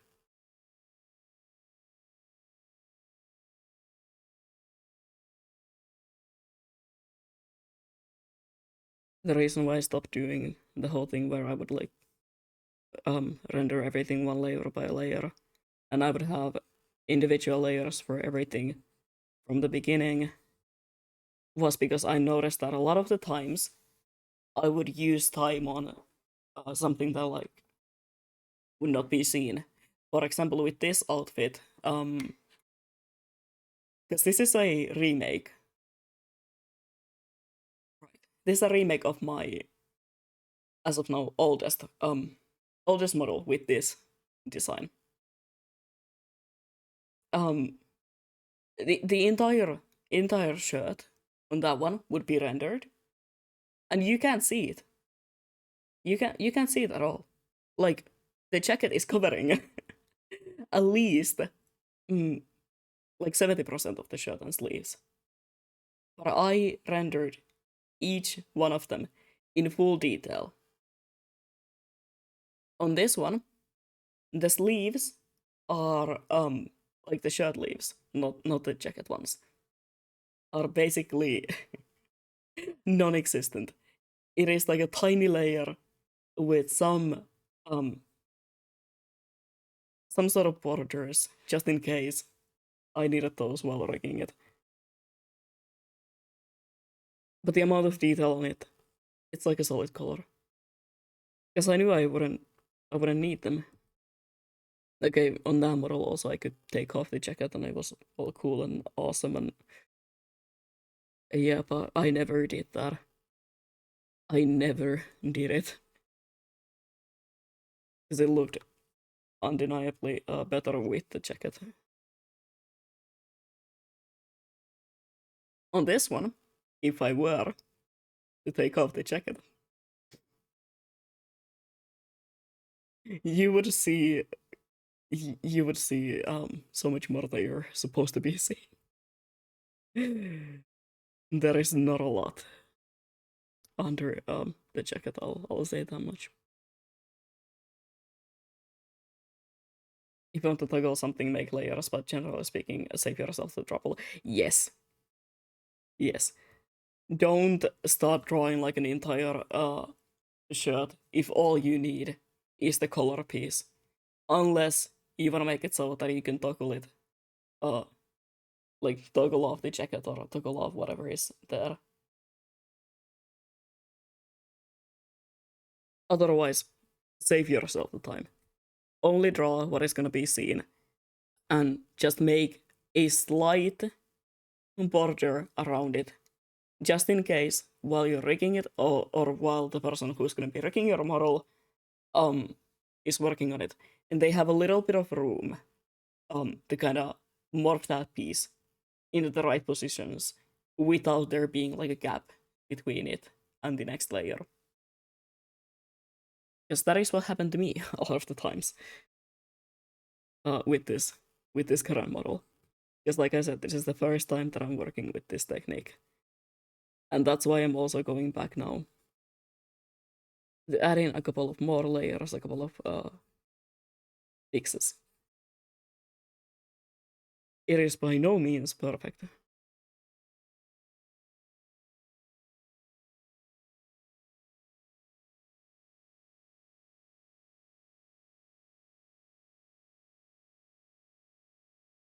Some of them could be maybe fixed if I just went into the texture atlas and added a couple of pixels to something, but I prefer just doing this because I'm adding in another outfit anyways.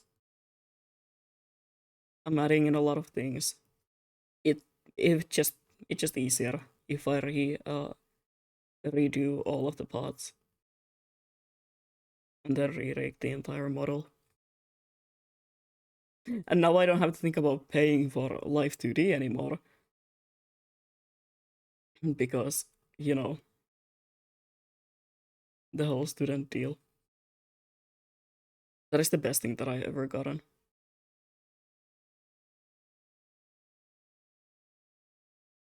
If you just can, I beg of you, get Live 2D on the student discount. It's insane.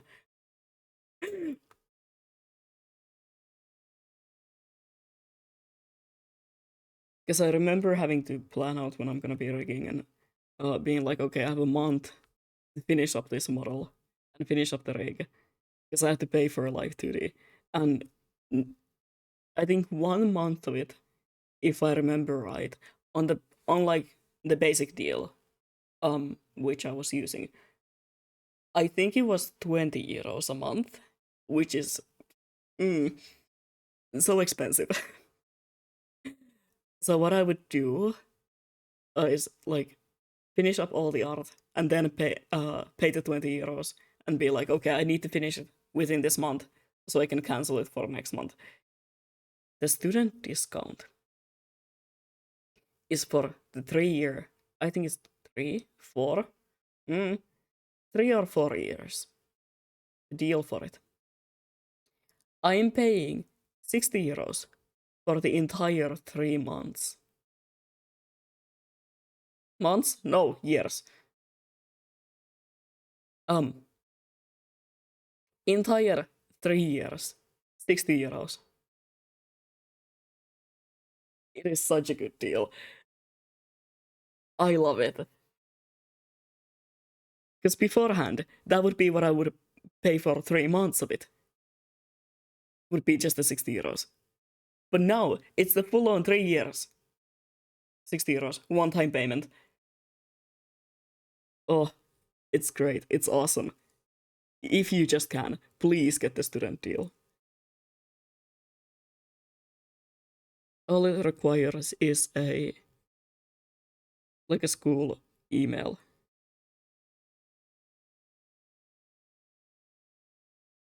Good thing to consider when designing is if you have all the layers planned of flavor one design over the or significantly more save your own sanity by doing the one you're gonna use. Yeah. Definitely do that. That's what I've done. Like, I have versions without the jackets and everything. But they are basically just for art purposes. They're not on the model because I would have started crying immediately. That is also a way to save on how many layers you're gonna have.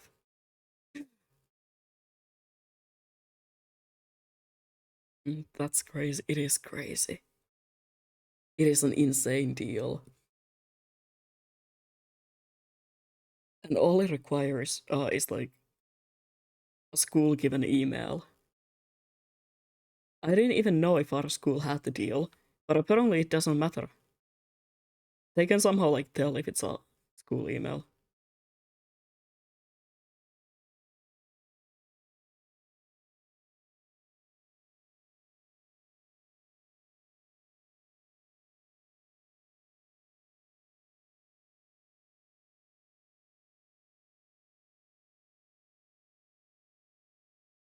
I'm gonna be so sad once my 3 years of basically free life duty is gone.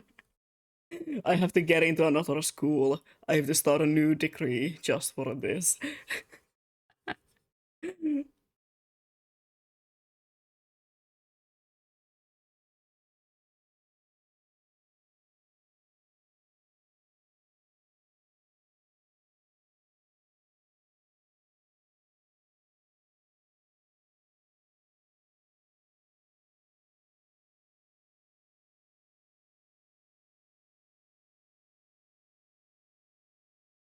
Also, it is indeed for life duty premium version. Like, what is it called? Pro? Premium? I don't know. I've been just trying to design all the layers with no clue which one is the main and how they would even look. Definitely think about that before you start drawing because you will save yourself so much time and so much trouble of having to be like, oh, this part of the design is never gonna be shown, and I have now drawn it in full detail, in full render.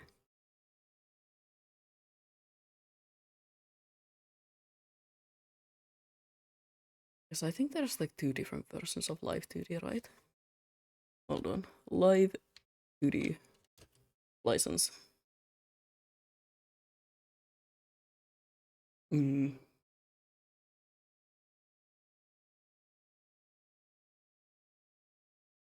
Live 2D cubism. Makes sense, I'm more slow enough as it is. Yeah, same.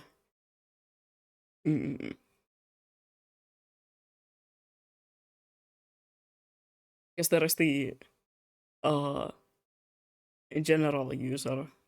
There's like free. Oh yeah, there is a free Live 2D version, but if you just can, there is gonna be I think it's a 60-day trial for the like premium version. do not, do not, please, do not start that unless you know you're gonna be working on something.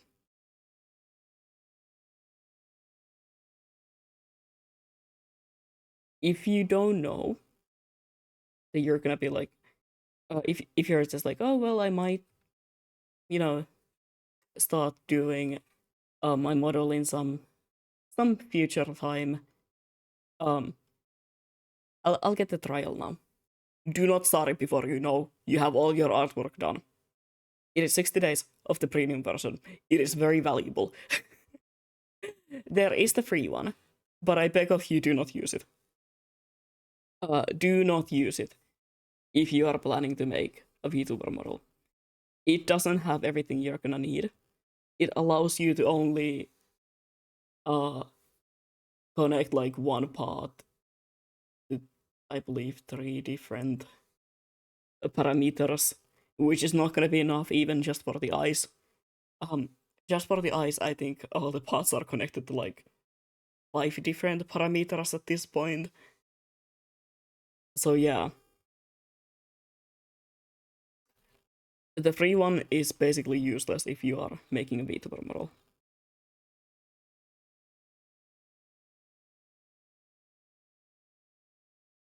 If you're planning to just rig one model, get the trial, and then if you need it more, get like the 1 month subscriptions. It is expensive, but it is worth it. The free one is basically useless if you are working on a model. Maybe if you worked on something really simple like a chibi model, it might be good enough, but it doesn't have everything, and I think it has a limited texture atlas. So yeah. No rigging until I'm ready to lock in on a, yeah, like definitely do not start the trial before you know you have everything.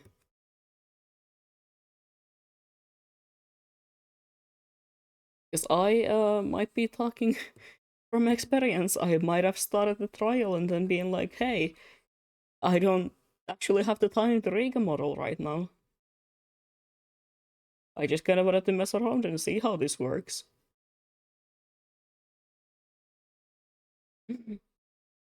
Might have done that. I'm not saying I did it, but I might have done that. And I might have been mad at myself forever for doing that. Because I could have saved like 40 euros if I wouldn't have just, not started the trial. Anyway.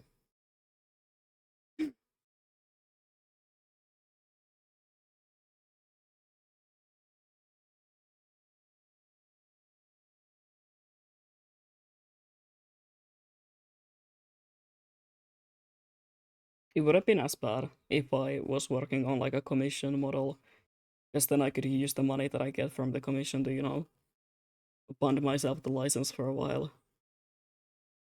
But I was working on my own model, which made it suck even more. Because I wasn't getting any money from it, I was just like doing it for the love of the game, you know?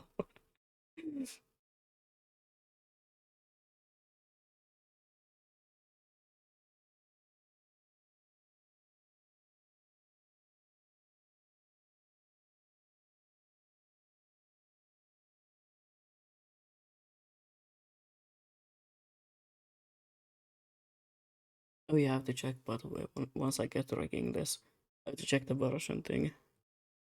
Life 2D, if I remember right, pretty recently had a big update.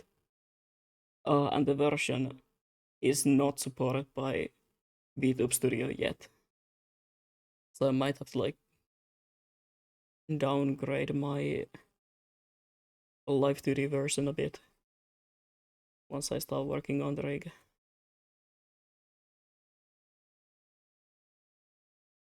Another thing that I recommend checking before you start your rigging process, make sure the version you're using, the Live 2D version you are using, and exporting your models in is a version that VTube Studio can support.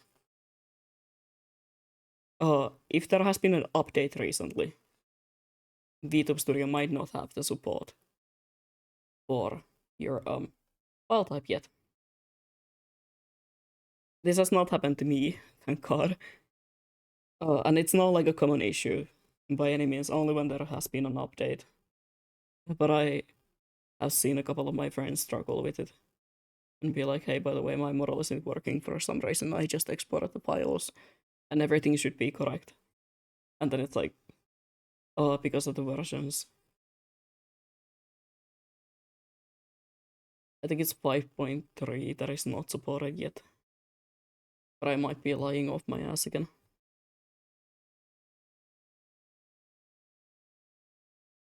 Again, I'm not a professional model artist by any means. I just do this for the fun of it. I just love making models and making myself hate everything, I guess.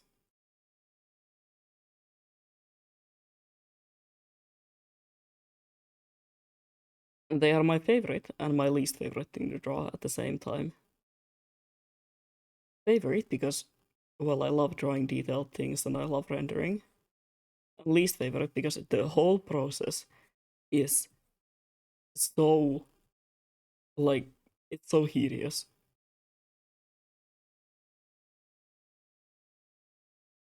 Oh, you exported this in the wrong format. Oh, you didn't check the size of your texture atlas. Now everything's pixelated. Oh, you didn't check this and this thing. Guess what? Your model can't work in this version now.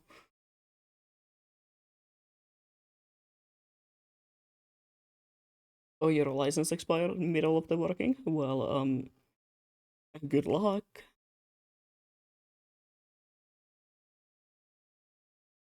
I've had my model be corrupted by Live2D once, and I needed to like restart everything. I think what happened was that while working on my like license run out, and I was like, okay, well, I have basically everything done. But the physics, but I can do that with the free one. My way of doing physics is really weird anyway. I started working on it.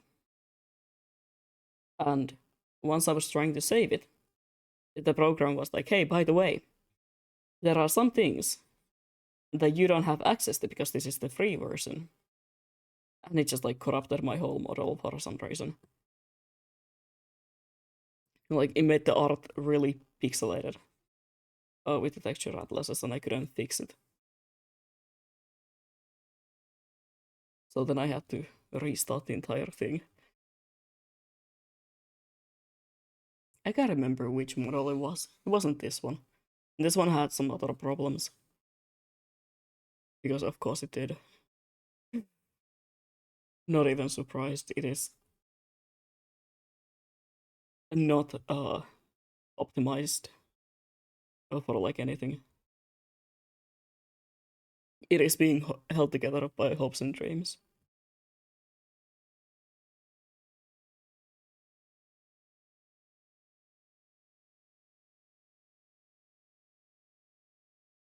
I'm hoping that by doing this sort of an update on it, I will be able to fix the biggest issues and maybe optimize it a bit better. So that it will no longer be held together by hopes and dreams, but rather like duct tape and glue. That's an upgrade.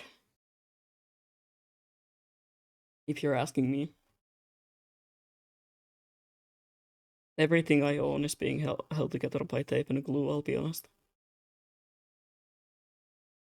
Even my glasses. Even my current glasses are being held together by actual tape. Tape and bandages.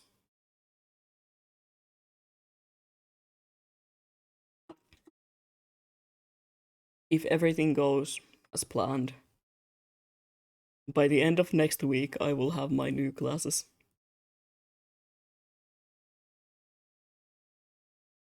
And if everything doesn't go as planned, well,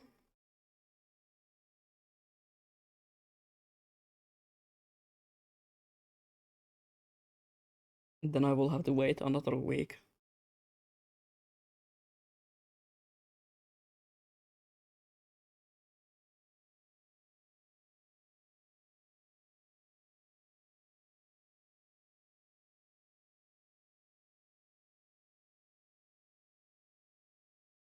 I'm not adding all the detail in, by the way, yet.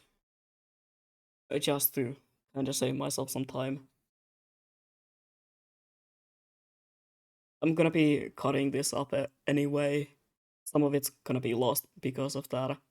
So I'm not adding in all the like smallest of details yet. That will be done once I have everything cut.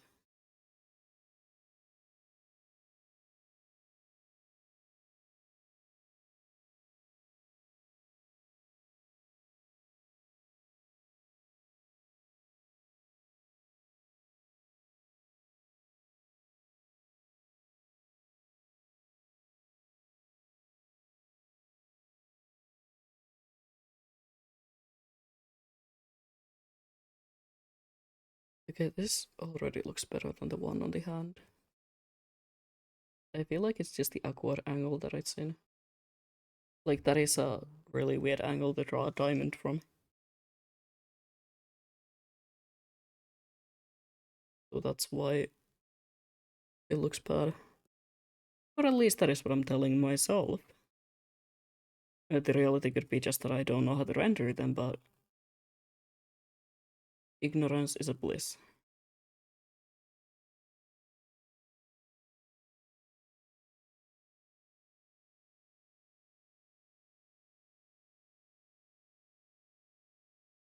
Is that even the same? Can't remember.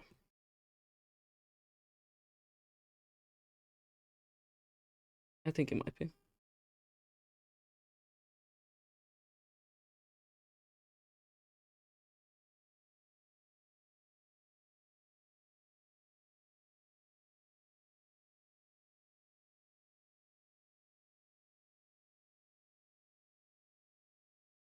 Mm.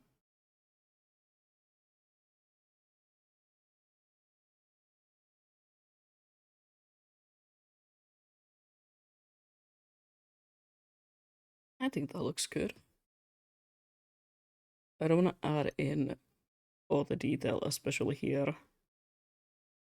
Because it's so small and this is gonna be uh, one of the parts that is gonna be like the most amount of layers on the body. I feel like I should not be adding in too much detail yet. Because I just know there's gonna be a lot of layers here. A lot of things that I gotta cut up and work on.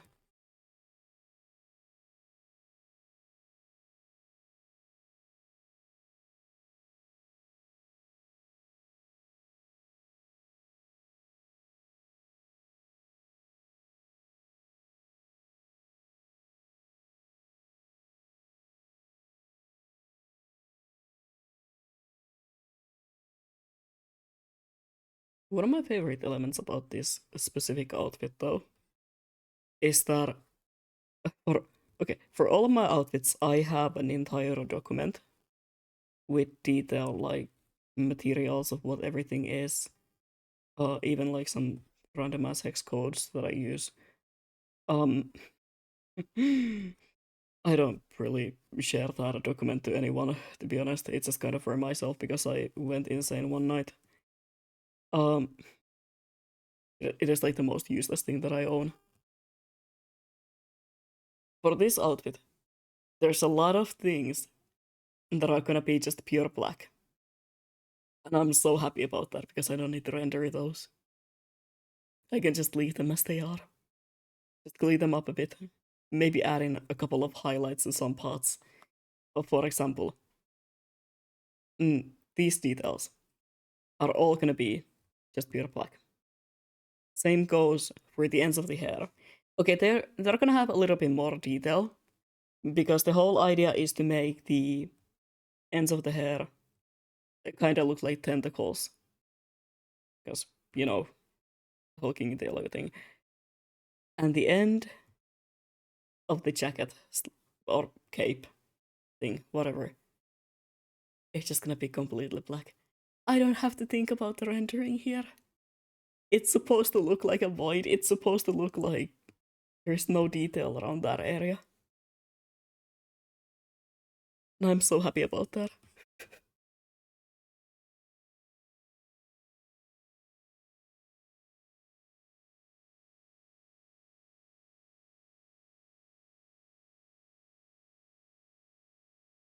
When I was working on the whole design, I was thinking like, how do I make it look kinda unsettling, but not like too unsettling. I don't want like full on horror.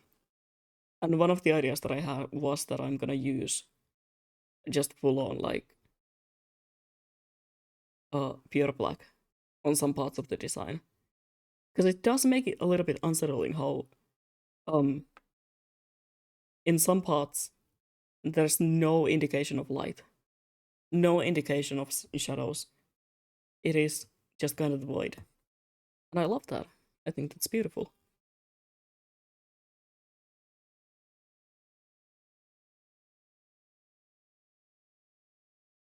Also ties in with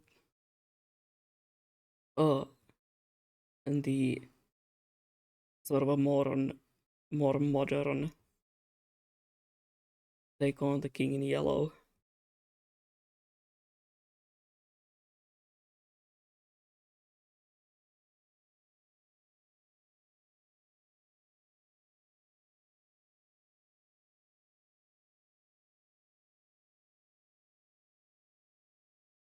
It's like never was the King in Yellow in the books or in anything like Inhabitant of Carcosa. The King in Yellow has never been described with tentacles, right? And I believe that even in the original like book art, okay, now I might be lying, because I cannot remember. I might be lying.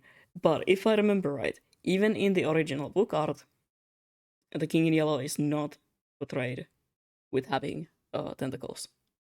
That is something that was brought on as people kind of started implementing more of like Cthulhu themes to the story and kind of started grouping them together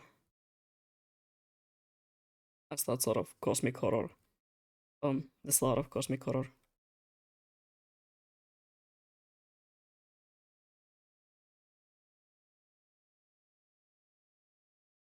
Because within the book, the King in Yellow seems to be kind of formless.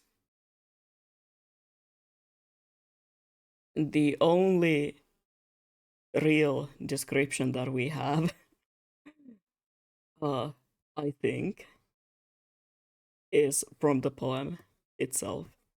Even in the story with the pale man haunting the one guy, bro shapes and colors, but none of that really, yeah. Bro is just a concept. But even in the book with the sort of only book story with the only mention of the actual king, which is that one with the organ player, mm, and the whole how it feel like how does it feel to fall in the hands of a living god? I believe that scene has no description of the king in yellow. It all just kind of goes from the fact that like oh the pale tall organ player like shapeshifts into the king in yellow, but there is no real descriptions.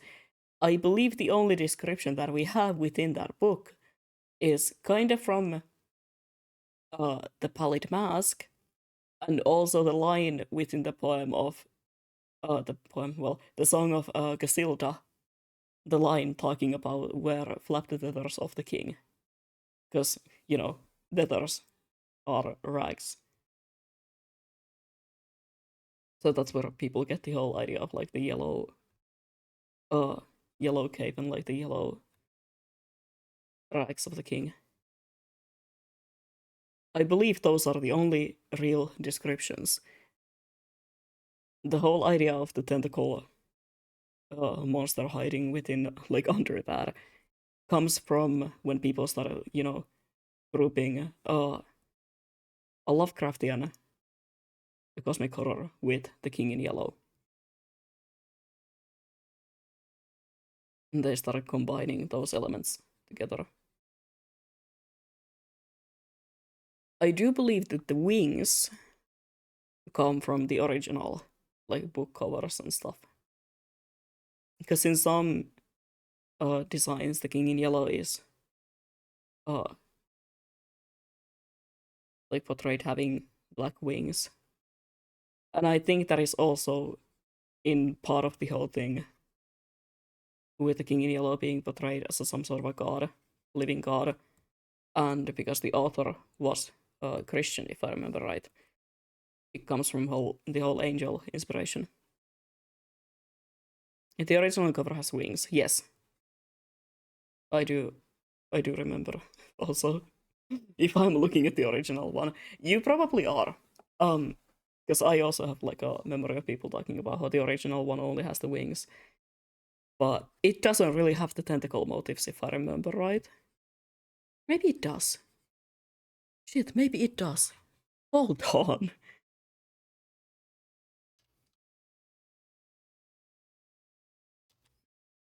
Original book.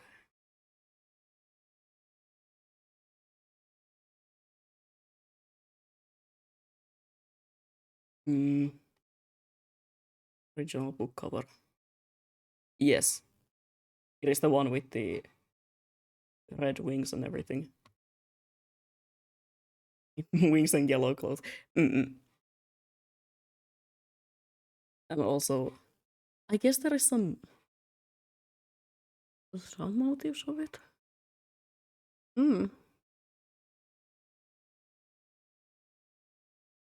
Oh yeah, this is also where the Halo thing comes from. Because some people draw him with that sort of similar halo as in old Renaissance paintings, Angel Sad, which I find extremely interesting. Because halos weren't exactly drawn as like the modern concept of a halo. Yeah. Because back in the day, instead of drawing, oh my god, jump scare.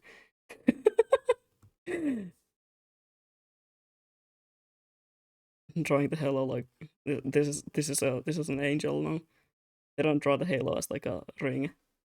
But in Renaissance paintings, it was just drawn as an actual circle behind the person, as if they are emanating the light like within the person. I find that really interesting,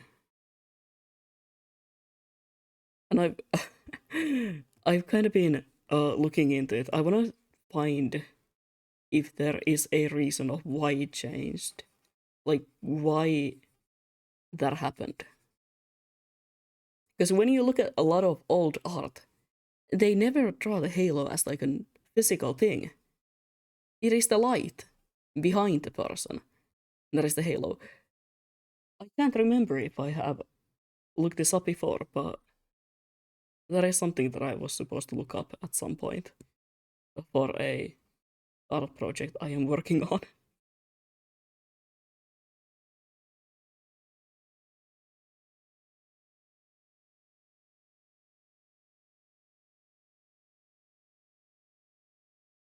But I mean, I guess the halo also makes sense because in Christianity, around that time they still did it in art, where they drew angels and uh,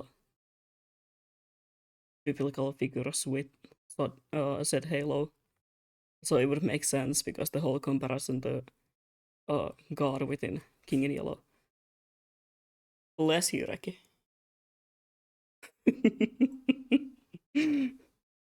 Bless you. Good morning.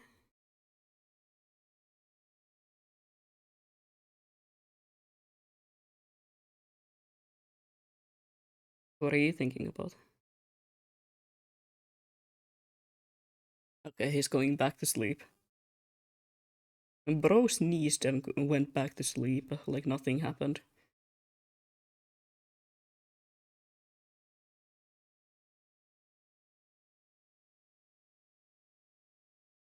Honestly, same.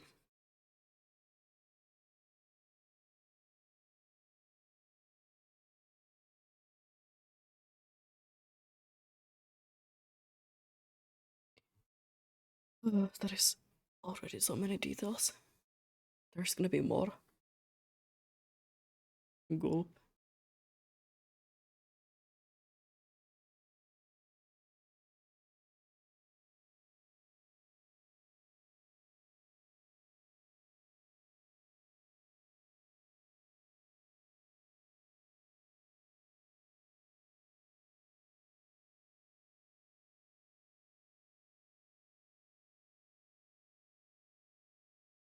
I'm starting to get really hungry, but I'm hoping that I can finish at least this part of the render before I have to go and eat.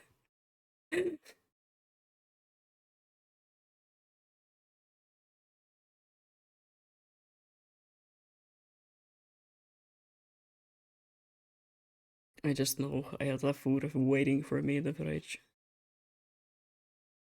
Um, that sounds like I made something. No. I went to the store and bought myself like spinach pancakes or whatever they're called. Fucking love those.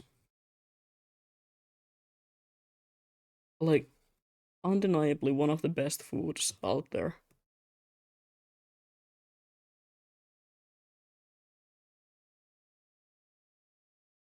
I like spinach a lot. Like I think it's great in almost everything. Except those green smoothies. They just taste like what I think it would taste like if I went outside right after somebody had mowed their lawn and just started eating the cut up grass. Like I think that is what those spinach like smoothies taste like. And you can't change my opinion because I know I'm right. Not that I've eaten grass, but I just know that I'm right. I've been eating tortillas the past week. You and me. I also have some of those in my fridge as of right now. Because instead of buying bread, I will just buy those. I will just buy like the tortilla bread and just eat that.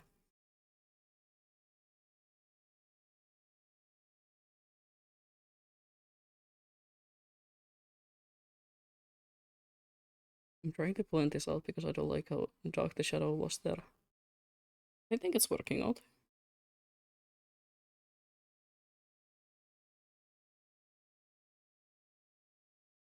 Who's calling me? Who's calling me on my phone? Well, I'm on stream even. How dare they? How dare? I don't know who it was.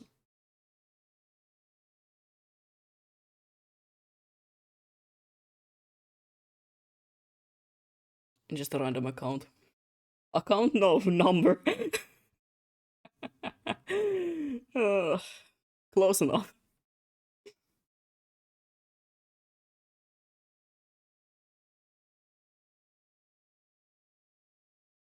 Close enough.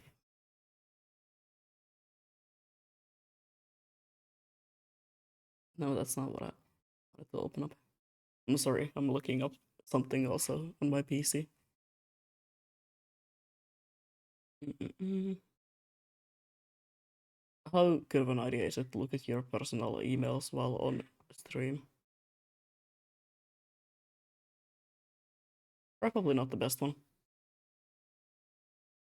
but it had to be done. It wasn't anything that important even.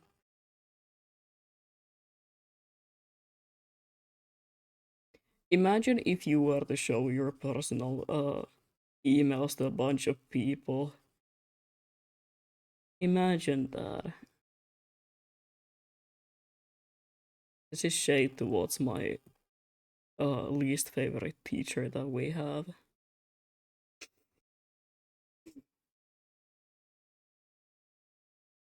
Oh yeah, had the exam yesterday, by the way. So about that.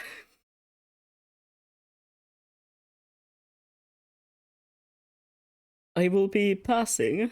I'm not I'm just not sure if I'm gonna be past the exam, but like I'm gonna pass something alright. As a databases exam, and I didn't even know how to make up databases, so like that was a really strong starting point.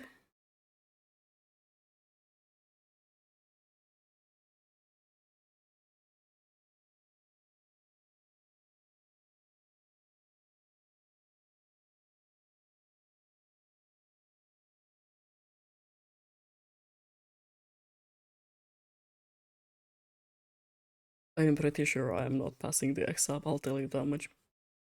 All of my answers were so rushed because I honestly just gotta gave up halfway. Uh, in my defense, I wasn't on like half of the classes, not because I was busy, just because I didn't want to go there. And neither did anyone else from my class, it seems. Because the times that I was there, it was like me and maybe four other people. I think all of us hated that guy. I'm gonna be so honest with you. I think all of us hated that guy. And I do understand why. I've had a lot of teachers that were not, well, the greatest. But I don't. Never mind, I have hated a guy more than that. But it's definitely up there. He has also multiple times shown his like personal information during class by accident, and I think that's great. I think I think that tells you enough.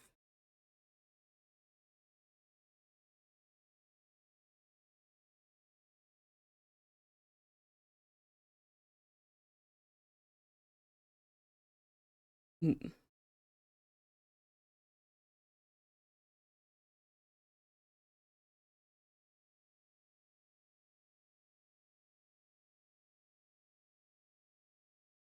does that look good? I feel like the shadows look weird.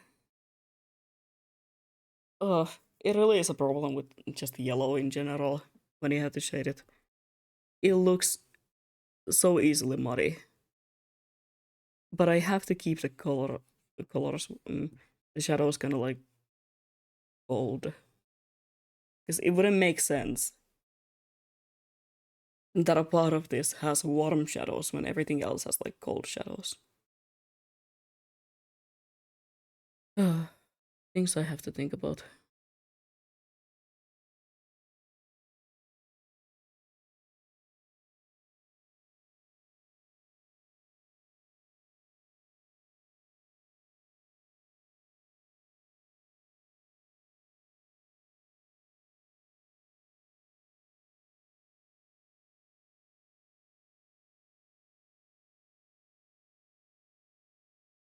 Hmm. Is that too dark? We'll add a bit of a light into these shadows. Yeah, definitely. Definitely.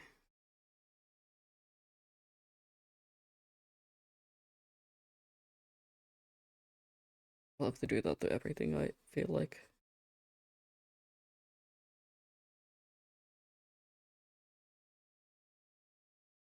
I have to add it back, you know. It kind of goes away while I'm blending, but it does look good. And it makes sense. A lot of the times when there is shadow, there is also a little pocket of light within that shadow because, you know, reflective light. And that is a thing. It's a thing that I keep forgetting exists. I know about it, and like every time I'm asked anything about shadows, I'm like, oh, how do you make your shadows look like that? I'm like, oh yeah, I use a lot of reflective lights within my shadows. If you wanna step up your shadow game, start adding reflective light sources in there. And then I forget to add them myself.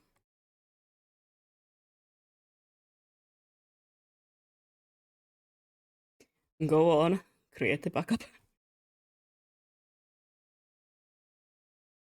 Uh, Always annoyed by the backup creation process.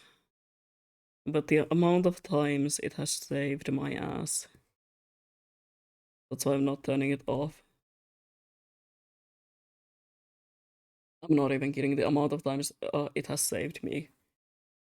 Because I've like forgotten to save or my program has crashed.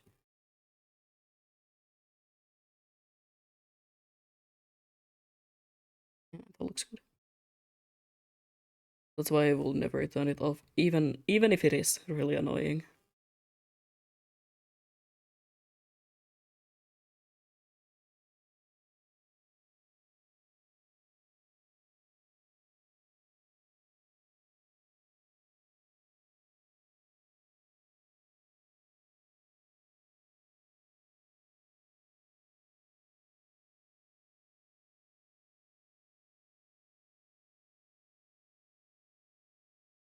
Mm.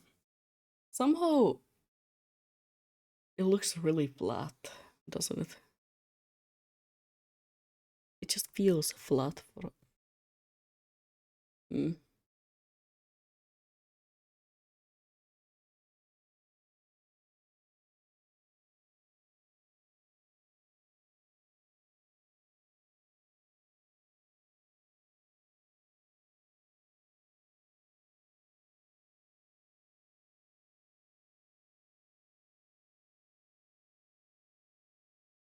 I mean, that does make it look a little bit better in the light sources. But there is still something about it. So let me blend this in ever so slightly. So I can make them look softer. Mm. I feel like it's the lack of blue here in this whole thing. What if I were to add like a purple here instead of blue, so we can kind of keep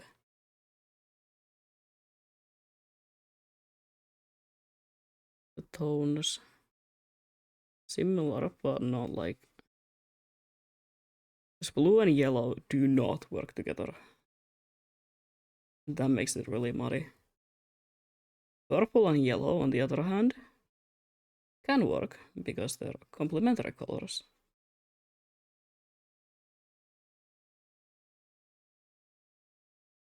I know my color theory. I studied that.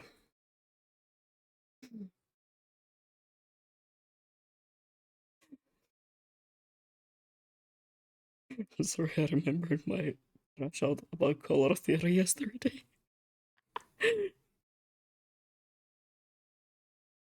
I was supposed to go buy some art supplies today because I have an art course starting up in a couple of days. Mm-mm. And I'm so happy about that. I've missed studying art. I've missed studying it so much. It's so great. But one of the things we're gonna be studying on that course is color theory. I studied color theory for like how many years now? I live and breathe color theory.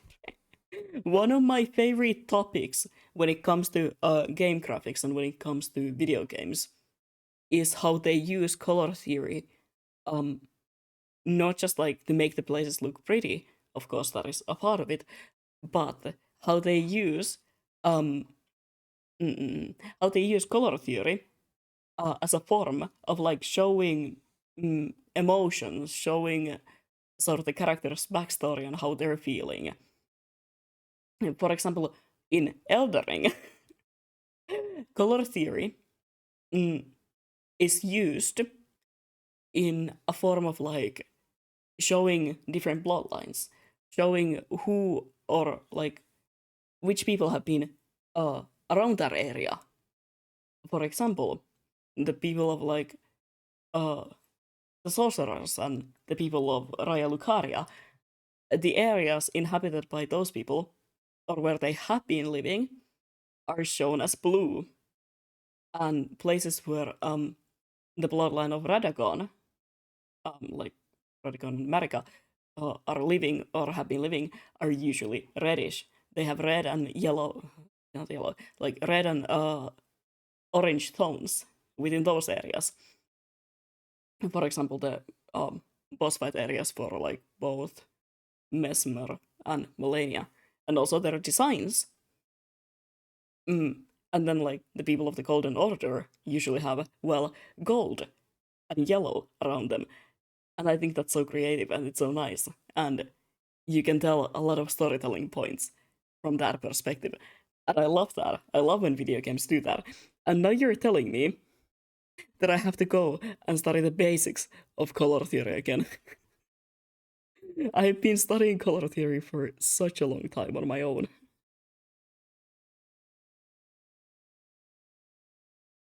And I also studied an entire course just like about color theory back in art school. And I swear to God, if I can somehow, um, if there is like an assignment that has to do with color theory, if I can't somehow skip that by showing the teacher, like, hey, here's my old studies, I've done this. I've done like 5 different color wheels with watercolors or aquarels. Do I really have to do this again? You don't want to put me through this again. Please, please, I beg of you.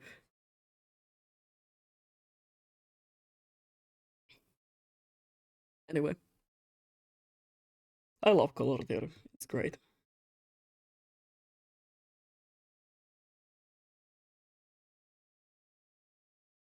I just don't want to study the basics of it again because, well, I know about it.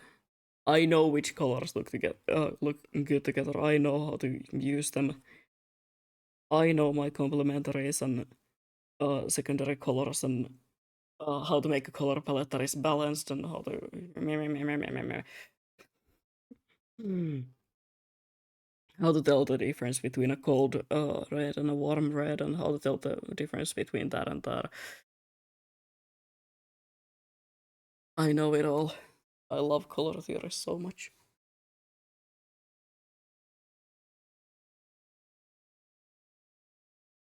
Anyway, that's like what, almost 3 hours of work, and I've done maybe 1/5 of the model. Not done, rendered. Isn't it fun? Isn't it fun? I have to go soon because I need to eat. I'm really hungry. Like, genuinely. Low currently. Nope, stop talking immediately, thank you. Also, I need to take care of some things. Again.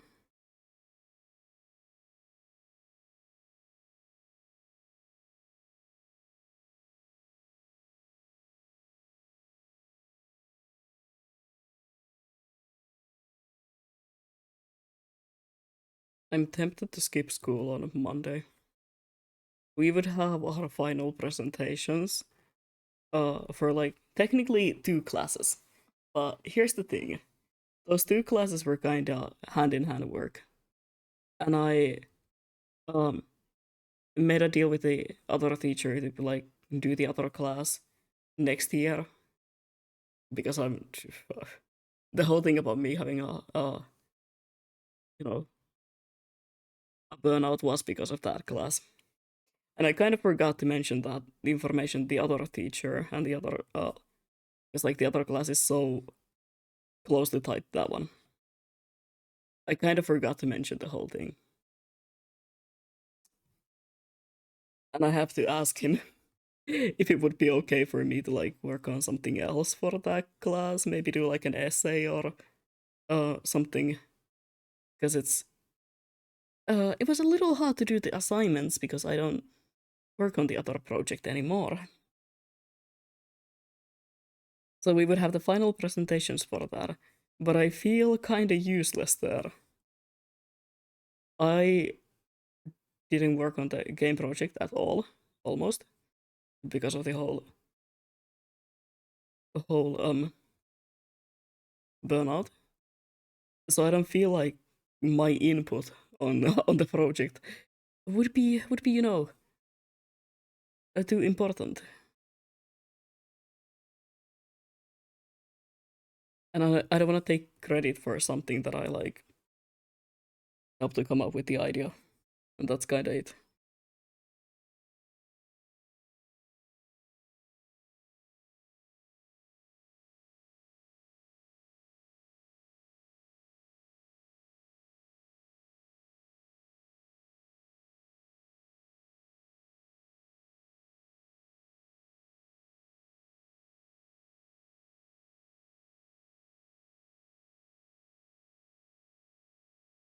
I'm gonna add in a couple of more things and then maybe talk for a bit and then go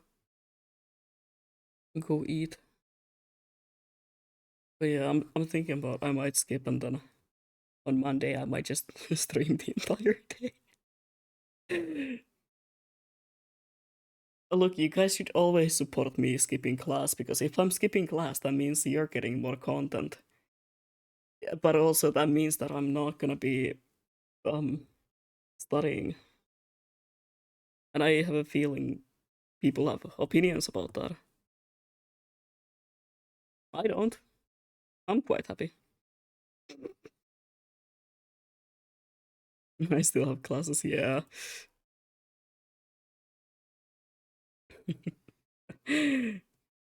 Bro's gonna be in class and just see like a notification of me going live and just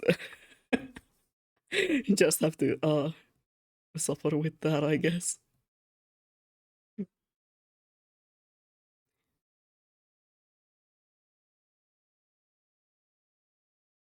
It's gonna be like, oh, I am playing Minecraft on Monday while everyone else is in class, so I'm gonna be alone on the server.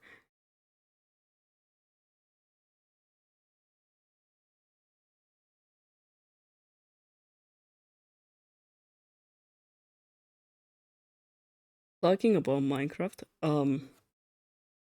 unfortunately, I don't think we will be playing Minecraft tomorrow. I will only have afternoon classes, but after that I have Swedish exam. Oh yeah, you talked about that. Good luck with the Swedish exam. Hope it goes well. How's the reading going? How's the studying for it going?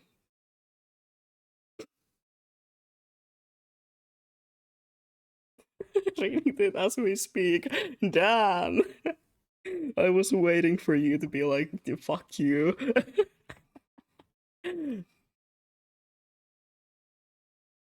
Insane, insane.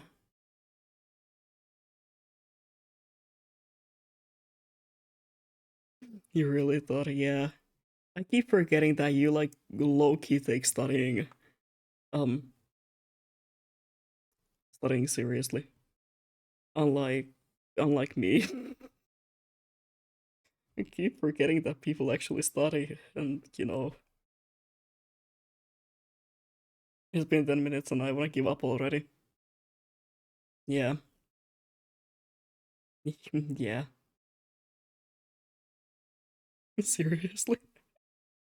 Okay, if we compare the ways the two of us study, you take it a lot more seriously than I do. Have you seen, brother? I was asking about how to make databases. What? Well, when the exam was in like 5 minutes, I didn't even know how to boot up the entire browser thing we needed for it. I was figuring that out as the exam started. I was like, fuck, I don't know how this works. It's easy to compare to you. Yeah. I act like studying in my entire degree is just like a thing that I can do whenever I have the time and energy for it. I'm treating it like it's completely optional. And so far, it has not been going great. Will I ever stop doing that? Probably not. Um, I never learned how to study. I'm not even embarrassed to like say that. I never learned how to study, I'll be honest. I never had any sort of a method of like how to read to exams or how to prepare for them. I just kind of like hoped. I just hope that I get through it. Um, I don't know how that has been working out so well for me in the past like years of my life. For example, my finals, never read for them.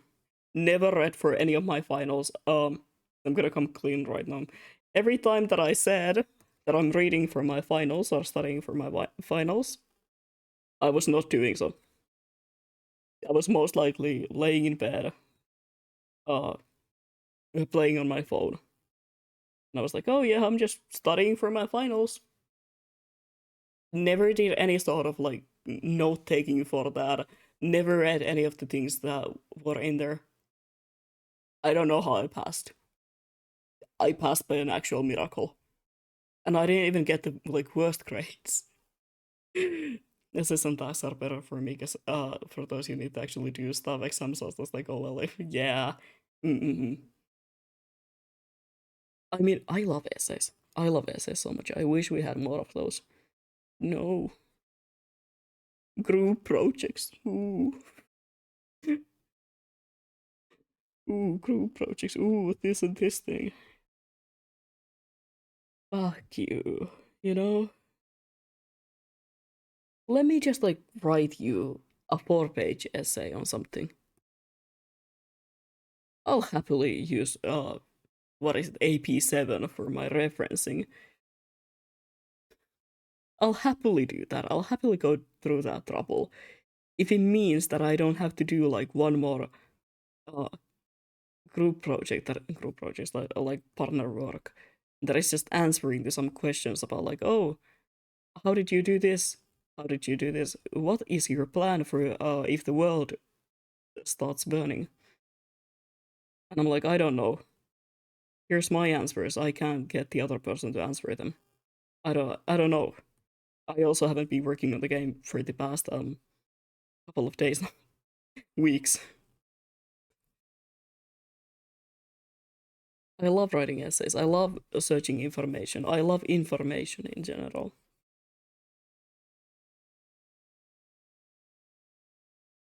I love doing research, I'll be honest. That is like the one thing that I love when it comes to studying. I love just sitting there and like Googling a bunch of things and looking for net articles and uh, looking for like obscure posts that reference the thing and then like collecting all of it in like a folder and then collecting notes from all of that. That is something that I love doing. Oh, how I love researching topics.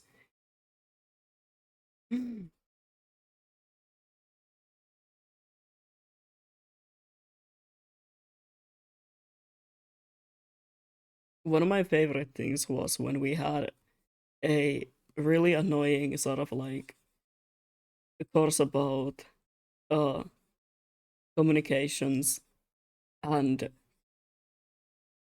how to like communicating and sending messages and how to do meetings and how to plan ahead meetings, how to send emails, how to reference materials in your works, all of that good stuff, you know.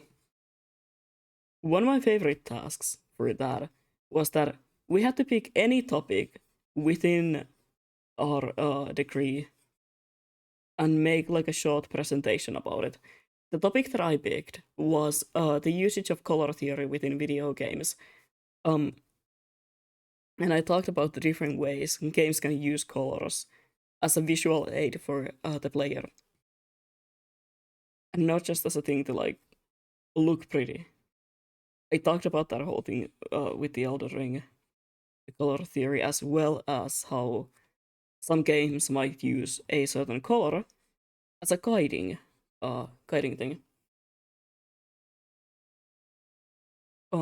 I talked about the whole discussion about the yellow paint thing within video games, and how some people like it, how some people don't like it, because, well, it breaks the immersion that there's a bunch of yellow paint just around, while also, if done right, you don't really realize the whole yellow paint, but you do realize, and your brain kind of like picks up on it, that hey, this is the way that I have to go because there is yellow paint here.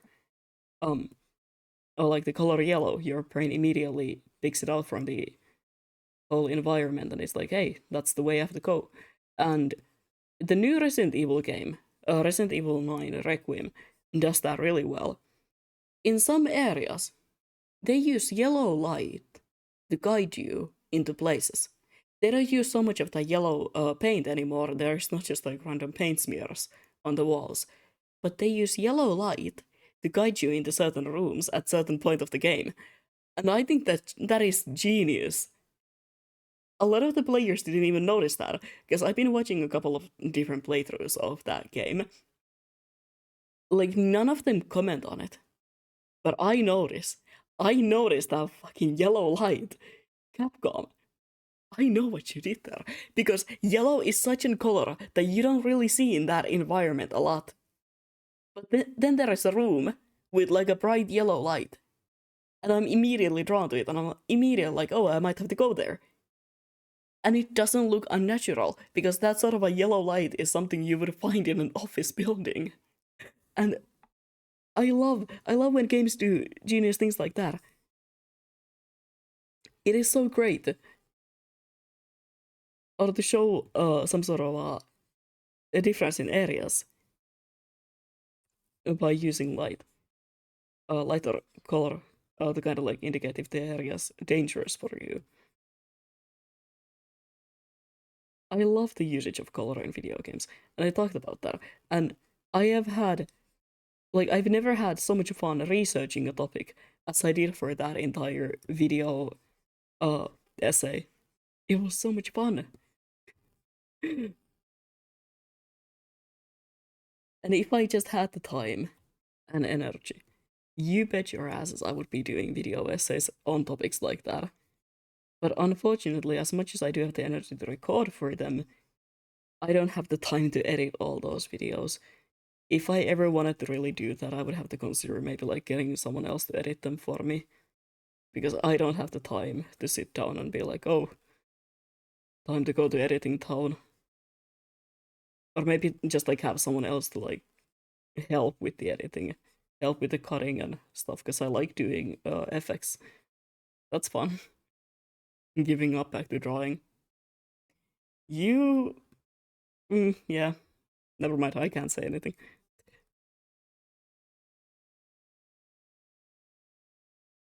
Well, at least you tried.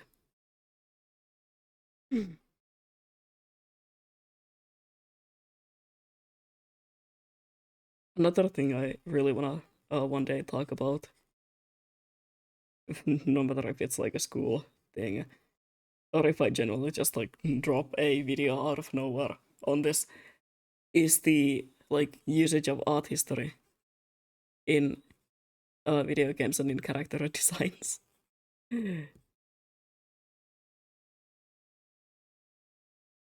Because some games do use it. They use it in very sneaky ways, where they draw a connection from like an well-known art piece to a cutscene or a moment in the game. And they draw that connection so well But people don't often realize it immediately when playing, but like they realize when looking back to it. And how much you can put into like doing something like that. I've seen a lot of games, for example, use the uh creation of Adam, I think the painting is called. I can't remember right now the actual English name for it. I think it's called something like Creation of Life or Creation of Adam. A lot of games use that specific painting in some cutscenes as like a reference material, and it's so clear. And you can recognize it immediately if you just know about it. It's that whole uh thing with like hands and the touching fingers. It is such a recognizable image. And that already tells you something about the way the characters see each other. Because that whole thing is like uh giving life to your creation.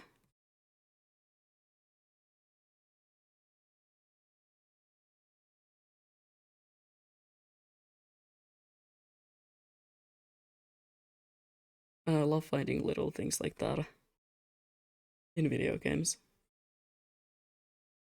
Ugh, I sound like a nerd. I am, but gulp.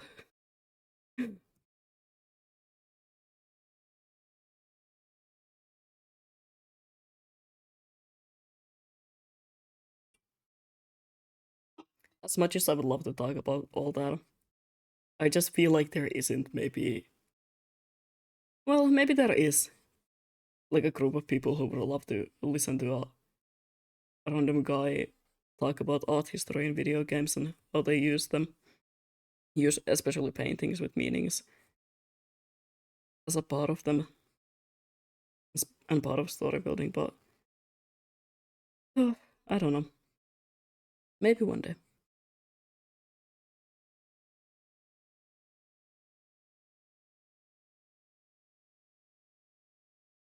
I'm not gonna do too much here yet because I have a feeling I will cut this up in a very specific way and maybe make it slightly transparent. So I'm not paying too much attention to how the folds and everything work as of yet. But I'm gonna be adding some highlights in.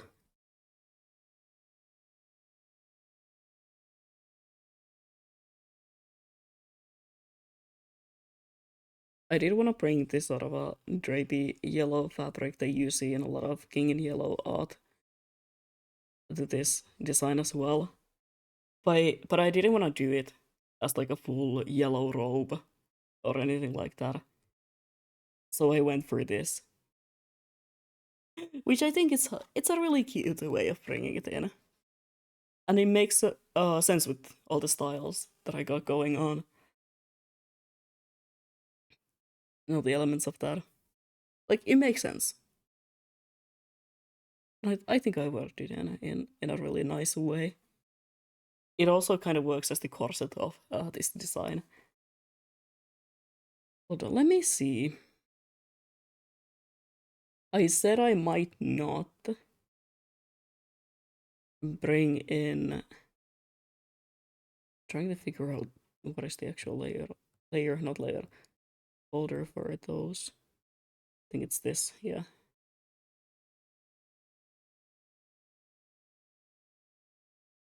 Hold on, I might have just deleted something. Give me a moment. I might have fucked up. Gulp. Hold on. Um. Okay. Give me a moment. I need to fix something. Okay, that is an empty folder that I can delete. That is the one that I need to copy. Oh, it takes such a long time to copy this as well. Gulp. Okay. How do the wings work here? Hmm. Of course they're gonna be... Because, like, The thing is, I kind of want the wings to be under the fabric because otherwise they cover up too much of it, and then the middle of the design does not have the yellow. I feel like I will put them under the fabric and make it just like slightly see through, as if the wings are kind of binded against the body. I feel like that could be cool. Yeah, yeah, I might do that. Oh my god. Rendering really does save lives, huh? You can tell immediately what materials certain things on the design are supposed to be.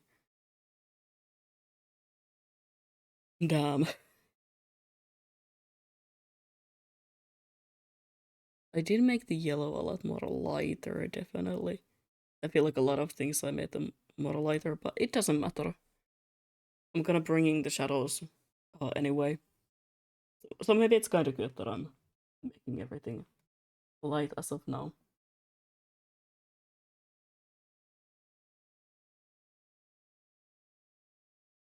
I'm decaying by it, let's say. Oh my god. What a notification that I just got. Anyway.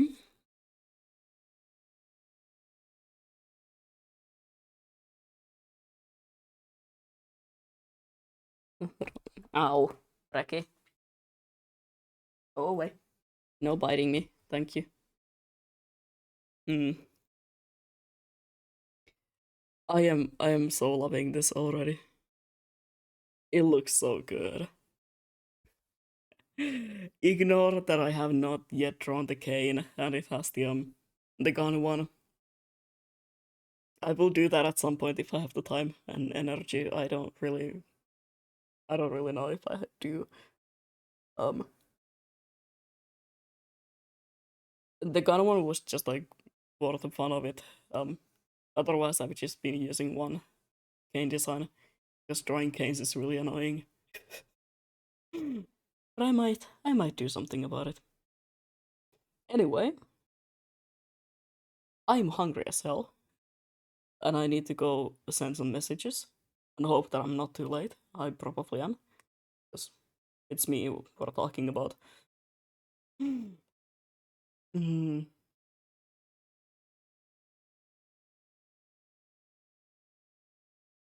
go on. There we go. Mm-mm. Let me ever so slightly.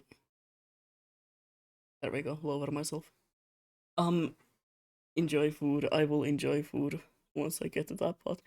Anyway, thank you for being here. Tomorrow, I'm not sure what we will be doing tomorrow. I might not stream. I might stream. We'll see about it. But I'm gonna be, going to stores tomorrow, and I might have something else up as well. So, mm, we'll see about it. Definitely, sadly, no Minecraft though. Um, that's gonna be for another time. Maybe I'll do that some other day next week. But yeah, like I've been talking about, the Sunday, it's kind of hard to work around. It's maybe not exactly the best day for it, so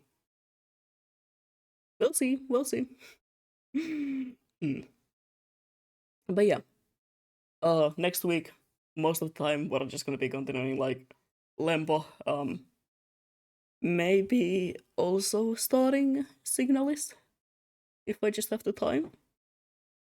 Maybe, and working on art. But yeah, if if you have the money, I'm just saying, you can always commission me so I have an excuse to stream more art and I can work on all that on stream.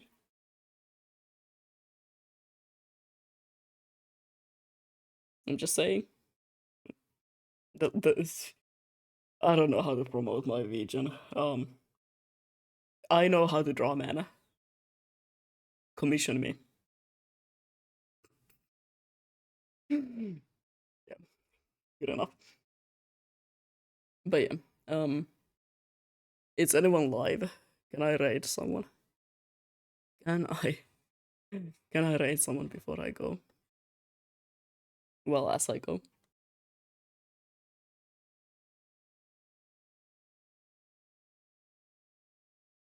Ah, it seems we have a decade and decrypt a moment going on because all the streams that I'm seeing as of now are just bunch of bunch of people playing that. Please give me someone that I know. Mm-mm-mm. Yeah, we're gonna go and raid Spoon. No, no, we're not.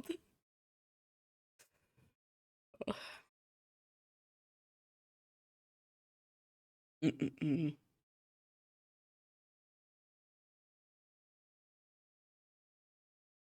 I do know how who we're raiding. Okay, go, uh, go, go join the raid. I'm gonna be going to eat something. Thank you for being here. I will see you tomorrow or another day. And yeah, so on. Bye bye.